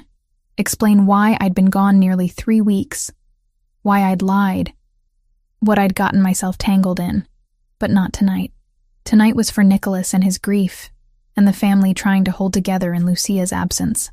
Evening came. Family started departing, offering final hugs and promises to check in soon. Rosaria pulled me aside before leaving. You're good for him, she said. My mother saw it before anyone else did. She always could see what people needed before they knew themselves. I don't know what I am for him. Everything's complicated. Love is always complicated in this family. She squeezed my hand. But Lucia believed in you. That's recommendation enough for me. After everyone left, the mansion felt cavernous and empty. Nicholas disappeared into his study with a bottle of whiskey. Roberto caught me in the hallway. Let him be for a while. He needs to process alone before he can let anyone help. He shouldn't be alone right now. Sometimes alone is necessary. Trust me. I've known him since he was 16. I understand how he grieves. Roberto's expression softened. But stay close. When he's ready to not be alone anymore, you should be there. I went to my room, the interior one I'd been confined to for security, though those restrictions felt less important now. Changed out of funeral clothes into comfortable sweats. Tried to read but couldn't focus. Amanda texted again, more insistent now, and I finally responded with a vague promise to call tomorrow and explain everything. Around midnight, someone knocked on my door. Nicholas stood there, still in his funeral suit minus the jacket and tie, looking wrecked and exhausted and desperately alone. "Can I come in?" he asked. I stepped aside, and he entered the room he'd probably been in dozens of times for security purposes, but never like this. Never vulnerable and seeking comfort rather than asserting control. He sat on the edge of the bed, head in his hands. I can't be in that study. Can't be around her things in the library. Can't sleep in my room because I can see the guest room where we put her when she visited last month. His voice was raw. I don't know where to be that doesn't remind me she's gone. I sat beside him, close enough that our shoulders touched. Then be here. With me. Tonight you don't have to be the boss or the grieving grandson or anything except a person who lost someone important. He turned to look at me, and something in his expression cracked open. I don't know how to do this without her. She was my compass, the thing that kept me from becoming just another monster in expensive suits. What if without her that's all I am? You're more than that. You've always been more than that. I took his hand. She raised you to be strong and honorable and protective. Those things don't disappear because she's gone. You don't understand what this world does to people. How it grinds away everything good until all that's left is survival and violence. Then don't let it. Fight for the parts of yourself she believed in. Be the man she saw when she looked at you, not the man your enemies fear.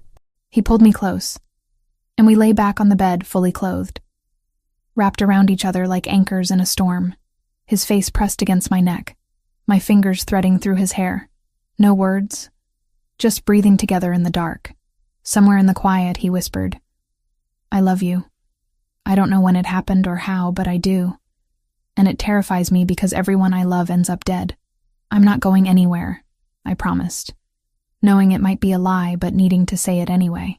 You're stuck with me, Nicholas Versiani. That's a terrible decision on your part. Probably. But it's mine to make. We stayed like that until sleep finally claimed us both. Grief and comfort tangled together into something that felt like hope, despite all the reasons it shouldn't. Morning came too early. Nicholas was gone when I woke, but a note on the pillow said he'd gone to handle business matters that couldn't wait. Roberto appeared an hour later to brief me on security updates. The Albanian situation had quieted during the funeral out of traditional respect, but intelligence suggested they were planning something larger. Nicholas wants you to stay in the interior areas for now, Roberto said, until we know what Arbin's planning. I can't hide forever. No. But you can stay safe until Nicholas is in a better position to handle threats. Right now he's operating on grief and rage. Not ideal for strategic thinking. I understood what Roberto wasn't saying. Nicholas was dangerous to himself and others when emotionally compromised. Keeping me safe was one less thing for him to worry about. Amanda called mid-morning, and I finally answered. Chloe, what the hell is going on? You've been gone 3 weeks, you're lying about where you are, and now there's some security guy watching my building like he thinks I'm in danger. I know. I'm sorry. I'll explain everything, I promise. But are you safe? Has anyone else approached you?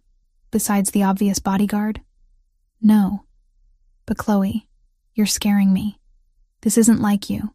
I know, and I'm going to make it right. Just give me a few more days to sort things out. Then I'll tell you everything. I hesitated. Do you trust me? Yes. But that doesn't mean I'm not terrified for you. I understand. I'm terrified for me too sometimes. I tried for lightness and failed. But I'm okay. I promise I'm okay. After we hung up, guilt settled like stones in my stomach. I dragged Amanda into this mess, put her at risk, lied to my best friend for weeks. Eventually there would be a reckoning for all of it. Nicholas returned late afternoon, looking marginally more composed. He found me in the library attempting to work on article drafts I'd been neglecting. We need to talk, he said, and my stomach dropped at his tone. About what? About this. Us. What happens next? He sat across from me, expression carefully neutral. My grandmother is gone. The arrangement we made was contingent on convincing her we were together. That's no longer necessary. You're saying I'm free to go. I'm saying you have a choice. The original contract is fulfilled. I'll transfer the full $50,000 to whatever account you specify, provide protection until the Albanian situation is resolved, and help you rebuild your life outside of all this. He paused. Or you can stay. Knowing exactly what that means. The danger, the lifestyle, the fact that you'll be part of my world with all its complications. Those are very different options. Yes, which is why I need you to choose freely, without obligation or coercion. I won't hold you here anymore, Chloe. Whatever you decide, I'll respect it. I looked at this man who'd kidnapped me, threatened me, forced me into an elaborate lie, and somehow become someone I couldn't imagine leaving. What do you want me to choose? I want you to stay. I want to figure out how to make this work. I want what I told you last night to matter beyond just grief talking." He leaned forward. "But I won't ask you to choose my world over your safety and freedom. That's not a fair choice to demand. Nothing about this has been fair from the beginning. No, but it can be fair going forward. If you want there to be a going forward." Before I could answer, Roberto burst into the library without knocking, expression urgent. "We have a problem. Big one." Nicholas stood immediately. "What happened?" "The mansion's being watched. 3 vehicles positioned at different points around the perimeter. Albanian plates traced to shell companies' Arbin controls." Roberto's jaw was tight. "They're planning something. Soon. Increase patrols, lock down all access points, and get everyone not essential off the property." Nicholas moved into command mode instantly, grief shoved aside for crisis management. "How many men do we have on site?" 20, plus another 10 we can pull from nearby locations within 15 minutes. "Do it. And move Chloe to the most secure." He stopped. Looked at me. "Unless you want to leave. I can have you escorted to a safe location away from all this right now." It was the choice he just offered me, crystallized in immediate crisis. Stay in his dangerous world or escape while I still could. I thought about Amanda, about my apartment, about the life I'd had 3 weeks ago that was simple and safe and lonely. Then I looked at Nicholas, at the man who'd shown me vulnerability and strength in equal measure, who'd trusted me with his dying grandmother and his deepest grief. "I'm staying," I said.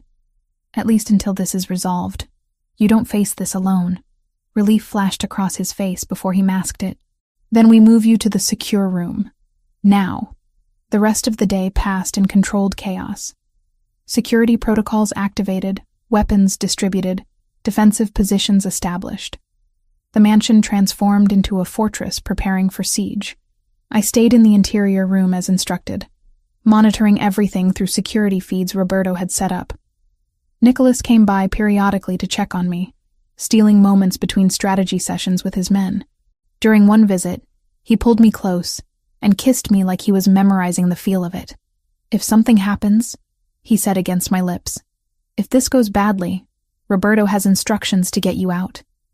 You'll be protected regardless of what happens to me. Nothing's going to happen to you. You don't know that. Then we'll make sure it doesn't." I gripped his shirt. "You promised your grandmother you'd actually live. You don't get to break that promise by getting yourself killed the week after her funeral." He almost smiled. "Bossy even when I'm trying to be noble. Someone has to keep you from your worst instincts." He kissed me again, then left to continue preparations. I watched through monitors as night fell and the mansion settled into tense waiting. Guards at every access point, lights strategically positioned. Everything ready for whatever came next. Around midnight, Roberto's voice crackled through the intercom. "Movement at the south gate, multiple vehicles approaching." I watched the feeds as 3 black SUVs pulled up to the property line. Men emerged, and even through the grainy footage I could see weapons. Not a subtle approach, a direct assault.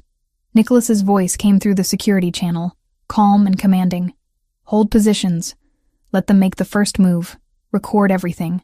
The Albanian forces spread out, clearly planning coordinated entry from multiple points. This wasn't intimidation or posturing. This was war. And I was trapped in the middle of it, watching the man I'd somehow fallen for prepare to defend his home and his life against enemies I'd inadvertently helped create by existing in his world. The choice to stay suddenly felt very real and very dangerous, but I'd meant what I said. I wasn't leaving. Not tonight. Not until this was over and we could figure out what we actually were to each other, without death and lies tangling everything. Whatever came next, we'd face it together. The attack on the mansion lasted 17 minutes.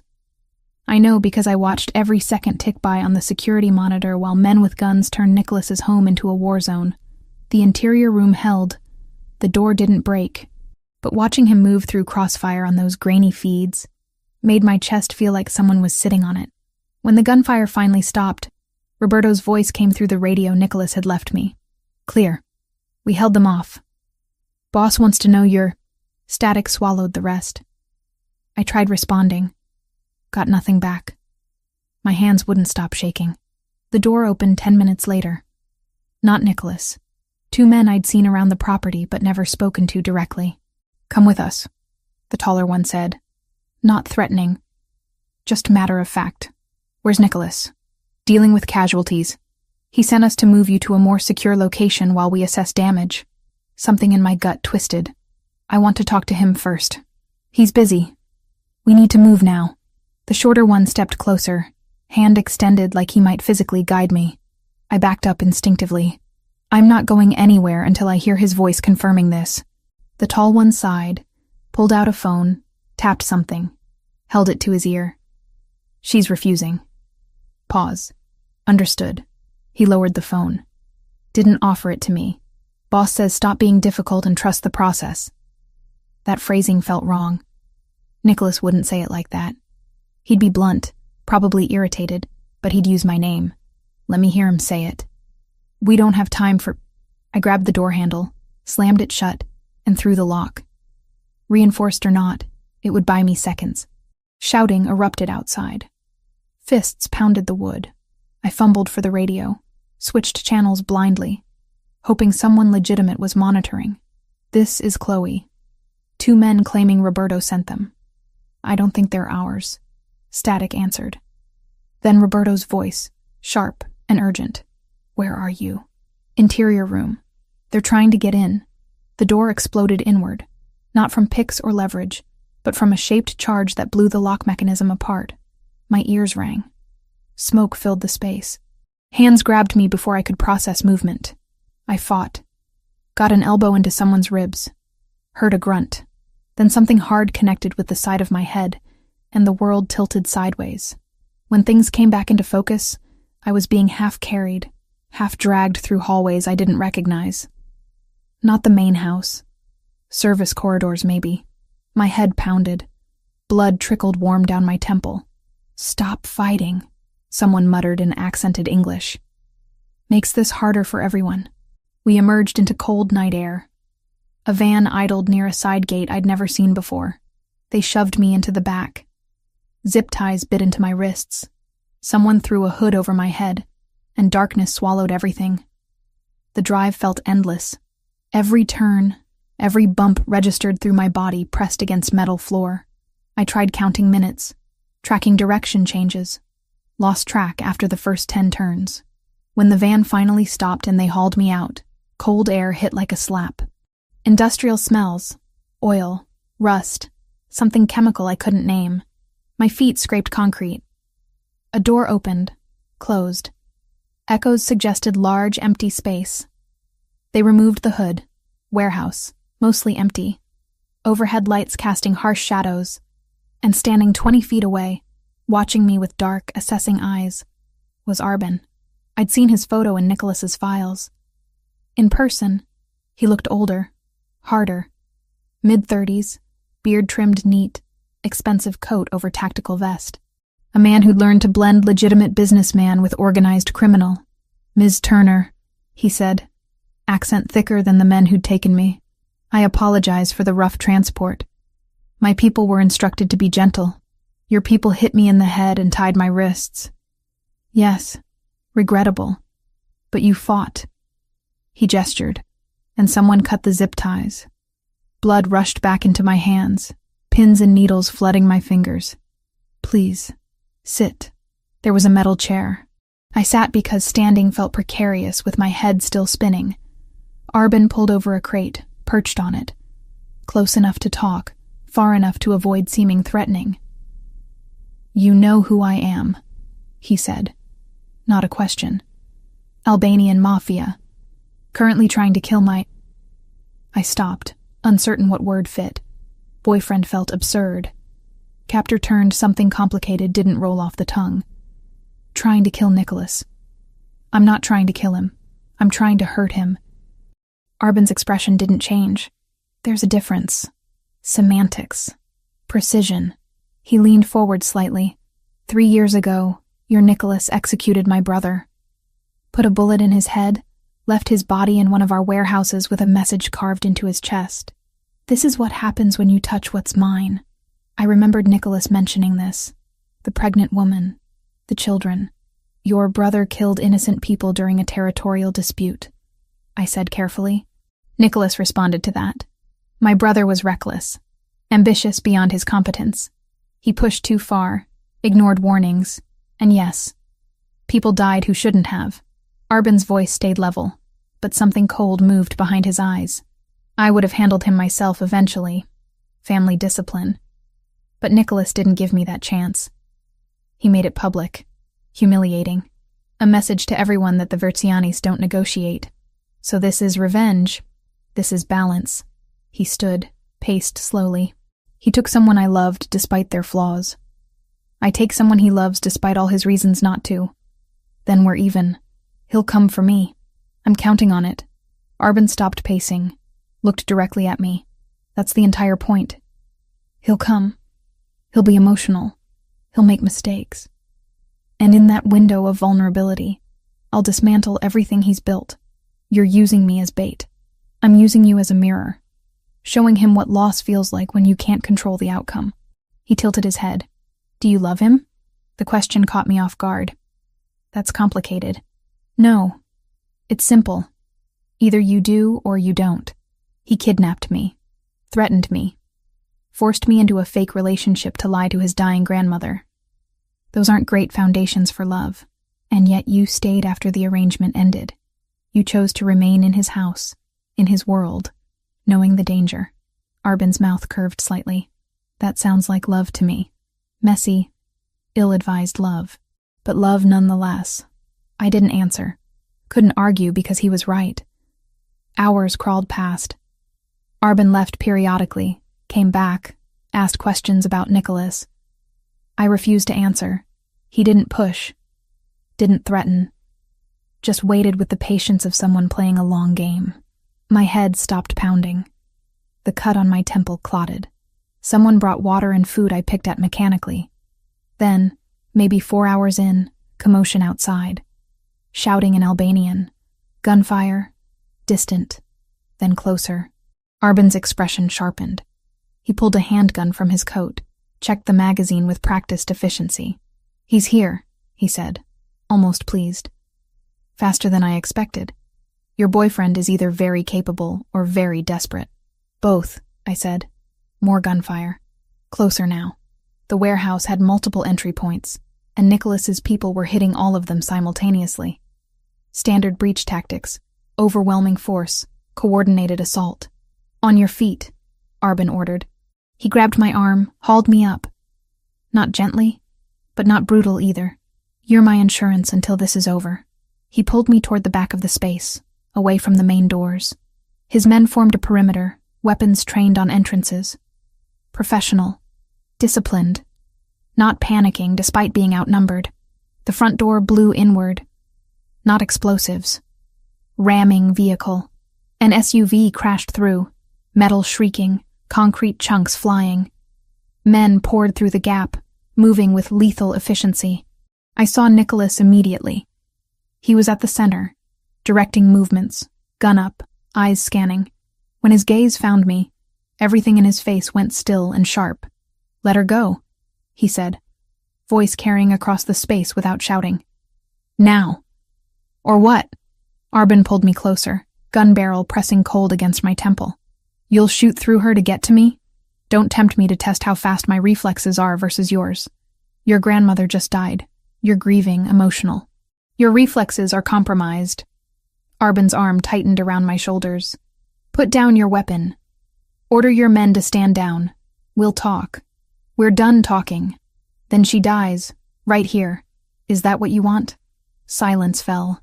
The kind that precedes violence. Nicholas lowered his gun slowly. Roberto, flanking him, looked ready to argue but stayed quiet. Smart, Arbin said. Now, I slammed my head backward into his face. Not hard enough to knock him out, but enough to break his grip. His gun shifted. I dropped, making myself small, and chaos erupted. Gunfire, shouting, bodies moving too fast to track. I scrambled behind a concrete pillar, arms over my head, trying to become invisible. The firefight lasted maybe 30 seconds. Verziani men had numerical advantage and better positioning. Arbin's people fought hard, but couldn't hold against coordinated assault. When it stopped, my ears were ringing again. Smoke hung in the air. Someone was screaming in Albanian. Wounded. Nicholas appeared beside me, dropping to his knees. Chloe, look at me. I met his eyes. Dark, wild, terrified. I'm okay, I managed. Not hit. I'm okay. He pulled me against his chest, one arm locked around me like he'd never let go. His heart hammered against my ear. For several seconds he didn't speak, just held on. When I saw them take you, he said finally, voice rough. I thought I'd failed again. Like Carla. Like everyone I couldn't protect. You found me. Not fast enough. Fast enough. I pulled back to look at him. Blood spattered his face. Not his, I thought. Is it over? Almost. He stood, pulling me up with him. Across the warehouse, Roberto had Arbin on his knees, hands behind his head. Blood leaked from his nose where I'd headbutted him. His expression was carefully blank. Nicholas approached slowly. I stayed close to his side. You had her, Nicholas said quietly. Gun to her head. My men outnumbered. You could have pulled the trigger any time in the last 6 hours. You didn't. Killing her would have been easy, Arbin replied. It also would have made me exactly what my brother was. Someone who murders civilians to make a point. Your brother killed a pregnant woman and 2 children. And I've spent 3 years living with that shame. Arbin's jaw tightened. This was supposed to make us even. Take something you loved the way you took something I loved. But actually doing it. He stopped. I'm not my brother. Even when I wish I could be. Nicholas studied him for a long moment. Then, deliberately, he put his gun away. I could kill you right now. Self-defense. Protecting my territory. No one would question it. No one would care. Arbin agreed. But my grandmother just died asking me to be better than my worst instincts. And the woman standing beside me already saw me kill your brother. I don't want her to watch me kill you too. He gestured to Roberto. Take him. Get him medical attention. Then put him on a plane to anywhere that isn't Chicago. He doesn't come back. Ever. That's the deal. And if I refuse? Arbin asked. Then I let Roberto handle this. And his version of mercy is significantly less generous than mine. Roberto's expression confirmed that assessment. Arbin nodded slowly. Accepted. They hauled him up, started moving him toward the exit. As he passed me, he stopped. Take care of him, he said quietly. Men like us don't get many chances to be human. He's trying. That's rare. Then he was gone. And it was over. The ride back to the mansion was quiet. Nicholas sat beside me in the back of the SUV, fingers laced with mine, not speaking. Roberto drove. The sky was lightening. Dawn coming whether we were ready or not. At the house, paramedics checked me over. The head wound was superficial. Bruises would fade. Nothing broken. I was lucky, they said. Nicholas stayed close through all of it, watching like he expected me to disappear if he looked away. Later, when everyone else had gone to rest or debrief or whatever people did after gunfights, he found me in the library. You could have died, he said from the doorway. So could you. I'm used to that risk. You're not. I'm getting used to it faster than I'd like. I set down the book I'd been pretending to read. What happens now? Now you decide. He moved into the room, sat across from me. The contract is fulfilled. My grandmother died believing I found someone. The Albanian situation is resolved. You're free to leave with the money I promised. New identity if you want it. Protection until you're settled somewhere safe. And if I don't want to leave, then we figure out how to make this work. A life that's half yours, half mine. Entirely complicated. His eyes held mine. But that's your choice. I won't keep you here anymore. I thought about my apartment, my job, Amanda. The life I'd had 3 weeks ago that felt like it belonged to a different person. I need time, I said honestly. Time to think without anyone threatening me or asking me to lie to dying women or shooting at me. How much time? A few days, maybe a week. Somewhere quiet where I can process everything that's happened. I can arrange that. He stood, moved toward the door, then stopped. For what it's worth, I meant what I said. I love you.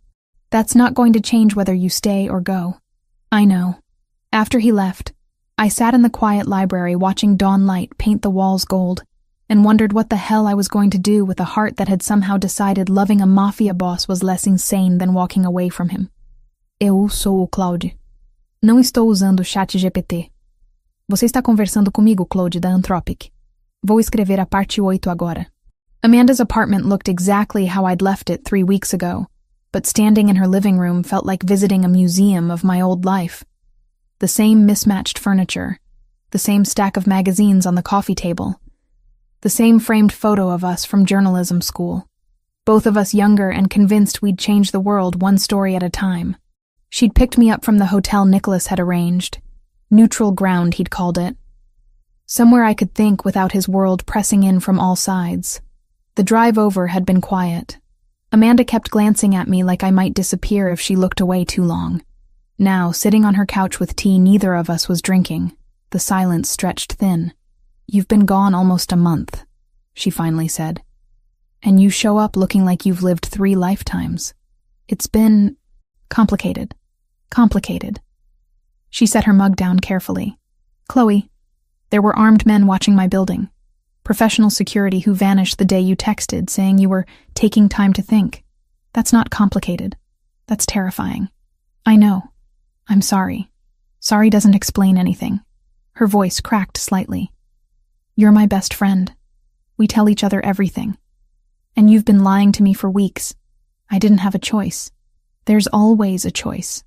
I looked at her. Really looked.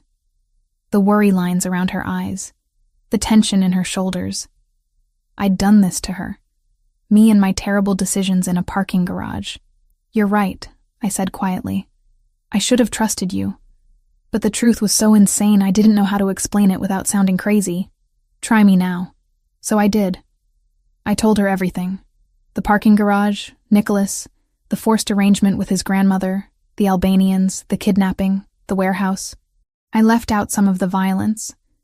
Amanda didn't need those nightmares, but I didn't sugarcoat the danger or my own culpability in staying longer than the original contract required.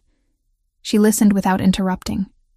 When I finished, she stood up, walked to the window, stared out at Chicago's skyline. "You fell in love with a mafia boss," she said flatly. "I don't know if it's love exactly." "Chloe," she turned around. "You stayed after he gave you an out. You got kidnapped and still came back to him. That's love. Messy. Probably doomed. Definitely inadvisable love. But love, it's more complicated than that. Everything with you is complicated lately." She came back to the couch, sat down. "The question isn't whether you love him. The question is whether you can actually build a life with someone whose world involves kidnappings and shootouts. I don't know. Then figure it out. Because I can't watch you destroy yourself for someone who might get you killed." Her eyes were wet now. "You're all I have, Chloe. My only real family. If I lose you to his world, you won't. You can't promise that." She was right. I couldn't. We sat there for a while, the weight of impossible choices pressing down. Finally, Amanda said, "What does he want you to do?" He gave me a choice. Stay and try to make it work, or take the money and disappear into a new life somewhere safe. "What do you want to do?" "I don't know." The admission hurt. Part of me wants to run as far as possible. The other part, I stopped. The other part can't imagine not seeing him again. That's the part that scares me. It scares me too. She reached over, took my hand. "Whatever you decide, I'm here. Even if I think you're making a terrible mistake. Even if his world terrifies me. You're my person. You're mine too. Then don't vanish again without telling me. Deal?" "Deal." I stayed with Amanda for 3 days. We fell into familiar rhythms, cooking together, watching terrible movies, talking about everything except Nicholas. She told me about work, about the guy from accounting who kept asking her out, about the editor who was driving everyone crazy with impossible deadlines. Normal life, the kind I'd had before everything changed. On the 3rd night, my phone rang. Nicholas? I'd been texting him periodic updates. "I'm fine, still thinking, need more time," but we hadn't actually talked. I answered on the 4th ring. "Hi? Hi?" His voice sounded tired. "How are you?" "Processing. You?" Running an organization while missing you more than is probably productive. A pause. I'm not calling to pressure you. I just wanted to hear your voice. Something in my chest twisted. I'm glad you called. Amanda treating you well? She threatened to kill you if you get me hurt. But yes, she's being amazing. Good. She should threaten me. I deserve it. Another pause. Roberto says the Albanian situation is fully resolved. Arbin took the deal. He's out of Chicago permanently. You're safe now. That's good. It is. He exhaled slowly. Chloe, I need you to know something. Whatever you decide, I won't make it difficult. If you want to leave, really leave, I'll make sure you're protected and set up somewhere you can start over. No guilt, no obligations, no strings. I know. And if you want to stay, we'll figure it out together. But on your terms, not mine. Since when do you do anything on someone else's terms? Since I realized that controlling everything is just another way of being alone. His voice softened. My grandmother was right. I need to stop treating life like a business deal I can negotiate. That's very introspective for a crime boss. I've had a lot of time to think while you've been gone. A beat. I miss you. I miss you too. After we hung up, Amanda appeared in the doorway. That was him? Yeah. He sounds not like what I expected. What did you expect? Someone more threatening, more obviously dangerous. She tilted her head. He sounded lonely. He is lonely. That's part of the problem. Or part of the solution, Amanda said quietly. If you're both lonely, maybe you're less alone together. That's very philosophical. I'm full of wisdom tonight. She came over, sat beside me. You're going back to him, aren't you? I think so. Maybe. I don't know. I rubbed my face. Is that completely insane? Probably. But you've never made the safe choice when the interesting one was available. She bumped my shoulder. Just promise me you'll be careful, and that you'll call me more than once a week. I promise. And if he ever hurts you, I get to kill him. Deal. 2 days later, I was back in my own apartment for the first time in a month. It looked smaller than I remembered. Dustier. The plants were dead, despite what I'm sure were Amanda's best efforts. I spent the afternoon cleaning, watering the corpses of my former houseplants, going through mail. Bills, mostly. A few work-related letters my editor had forwarded. Nothing urgent. My laptop sat on the desk where I'd left it. I opened it, pulled up the half-finished article I'd been working on before everything happened, read through it. The words felt like they belonged to a different person. I started writing something new instead. Not the Meridian Holdings story. That investigation had died when I witnessed Nicholas's transaction. Not a puff piece or lifestyle journalism. Something true. About power and choice and what it means to be complicit in worlds you never intended to enter. The words came slowly at first, then faster. I wrote for hours, barely noticing when daylight faded into evening. When I finally stopped, I had 7,000 words of something raw and honest and probably unpublishable in any mainstream outlet. But it was mine. My truth, my processing. My phone buzzed. Nicholas again.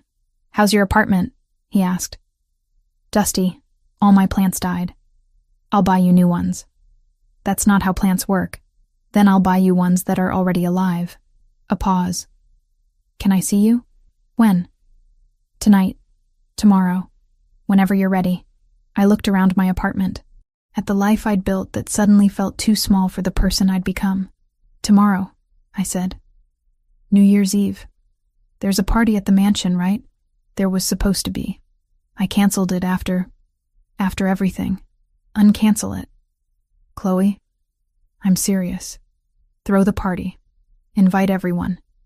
Show them you're still standing. I took a breath. And I'll be there. If you want me there. Silence stretched for several seconds. Of course I want you there. He said finally. But are you sure? That's a very public declaration. I'm sure. Or as sure as I'm going to get. I smiled even though he couldn't see it. Besides, I need to see if I can survive your world's idea of a party before I commit to anything long-term. That's a valid test. His voice carried relief and something warmer. I'll send a car.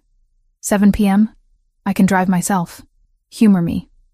I'm still adjusting to letting you make your own choices. Fine. 7 p.m. After we hung up, I sat in the dark apartment feeling the weight of what I'd just agreed to. Going to that party meant stepping back into Nicholas's world visibly, publicly. Everyone there would know who I was, what I meant to him. It would make me a target again if anyone wanted leverage, but it would also make me a person instead of a secret, a choice instead of a coercion. New Year's Eve arrived wrapped in fresh snow and the kind of bitter cold that makes Chicago feel like a punishment. I spent the day carefully constructing armor. Hairstyled, makeup applied with precision. The emerald dress Nicholas had bought me pressed and perfect. Amanda came over to help, which mostly meant sitting on my bed offering commentary. "You look like you're going to war," she observed. "I kind of am. War in couture is still war. I'll remember that when someone tries to kill me. Not funny?" Little bit funny. The car arrived exactly at 7. Not one of Nicholas's security team driving. Nicholas himself. He stood at my door in a perfectly tailored black suit, no tie, looking devastating and nervous in equal measure. "You came yourself," I said. "I wanted to make sure you didn't change your mind somewhere between your apartment and the mansion." He offered his hand. "You look beautiful. You look terrified." "I am terrified. You're walking back into my world voluntarily. That's either the best decision you've ever made or the worst, and I won't know which until it's too late to take it back." Comforting. "I'm trying honesty. You said you wanted honesty." "I did. I do." I took his hand. "Let's go before I lose my nerve." The mansion glittered with lights and decorations, transformed from fortress to celebration venue. Music drifted from inside. Live band, not recorded. Expensive cars lined the drive. People in formal wear moved through rooms visible through windows. Nicholas led me inside, his hand at the small of my back. Conversations paused as we entered. Everyone turned to look. I recognized faces from the Christmas dinner. Rosaria, who smiled warmly. Don Salvatore, who raised his glass in salute. Roberto, who nodded approval. Others I didn't know but who clearly knew exactly who I was. "Everyone," Nicholas said, his voice carrying across the room. "You remember Chloe. Not 'this is my girlfriend,' not 'allow me to introduce.' Just my name and the assumption that I belong there." Rosaria approached first, pulling me into a hug. "You came back. Good. He's been impossible without you." "I heard that," Nicholas said. "You were meant to." She patted my cheek. "Come. Let me introduce you to people who aren't criminals. We need balance." The evening unfolded in waves. Conversations with family members who asked polite questions about my work and didn't mention kidnappings. Business associates who assessed me with sharp eyes and apparently decided I was acceptable. Politicians who pretended not to recognize the criminal element surrounding them. Nicholas stayed close but not smothering, giving me space to navigate on my own, while remaining available if I needed rescue. Around 11, I found him on the terrace overlooking the snow-covered gardens. He stood alone, breath misting in the cold. "Hiding from your own party?" I asked, joining him. "Taking a break from performing." He glanced at me. "You're doing well. Everyone likes you. Everyone's being polite because you're scary." "That too." He turned to face me fully. "You didn't have to come tonight. I would have understood if you'd changed your mind." "I know. But I made a choice. I moved closer. I'm choosing you. Your world, your life, all the complicated, dangerous parts. I'm choosing it because the alternative is going back to who I was before, and I don't fit there anymore. You might regret this. Probably. But I'd regret not trying more." He pulled me close, kissed me slowly. When we broke apart, fireworks were starting somewhere in the distance. Almost midnight. "I have something for you," he said, reaching into his jacket. He pulled out a small velvet box. My heart stuttered. "Nicholas, relax, it's not a ring. I'm not that presumptuous." He opened it. Inside was a delicate gold necklace with a small pendant, a key. A key?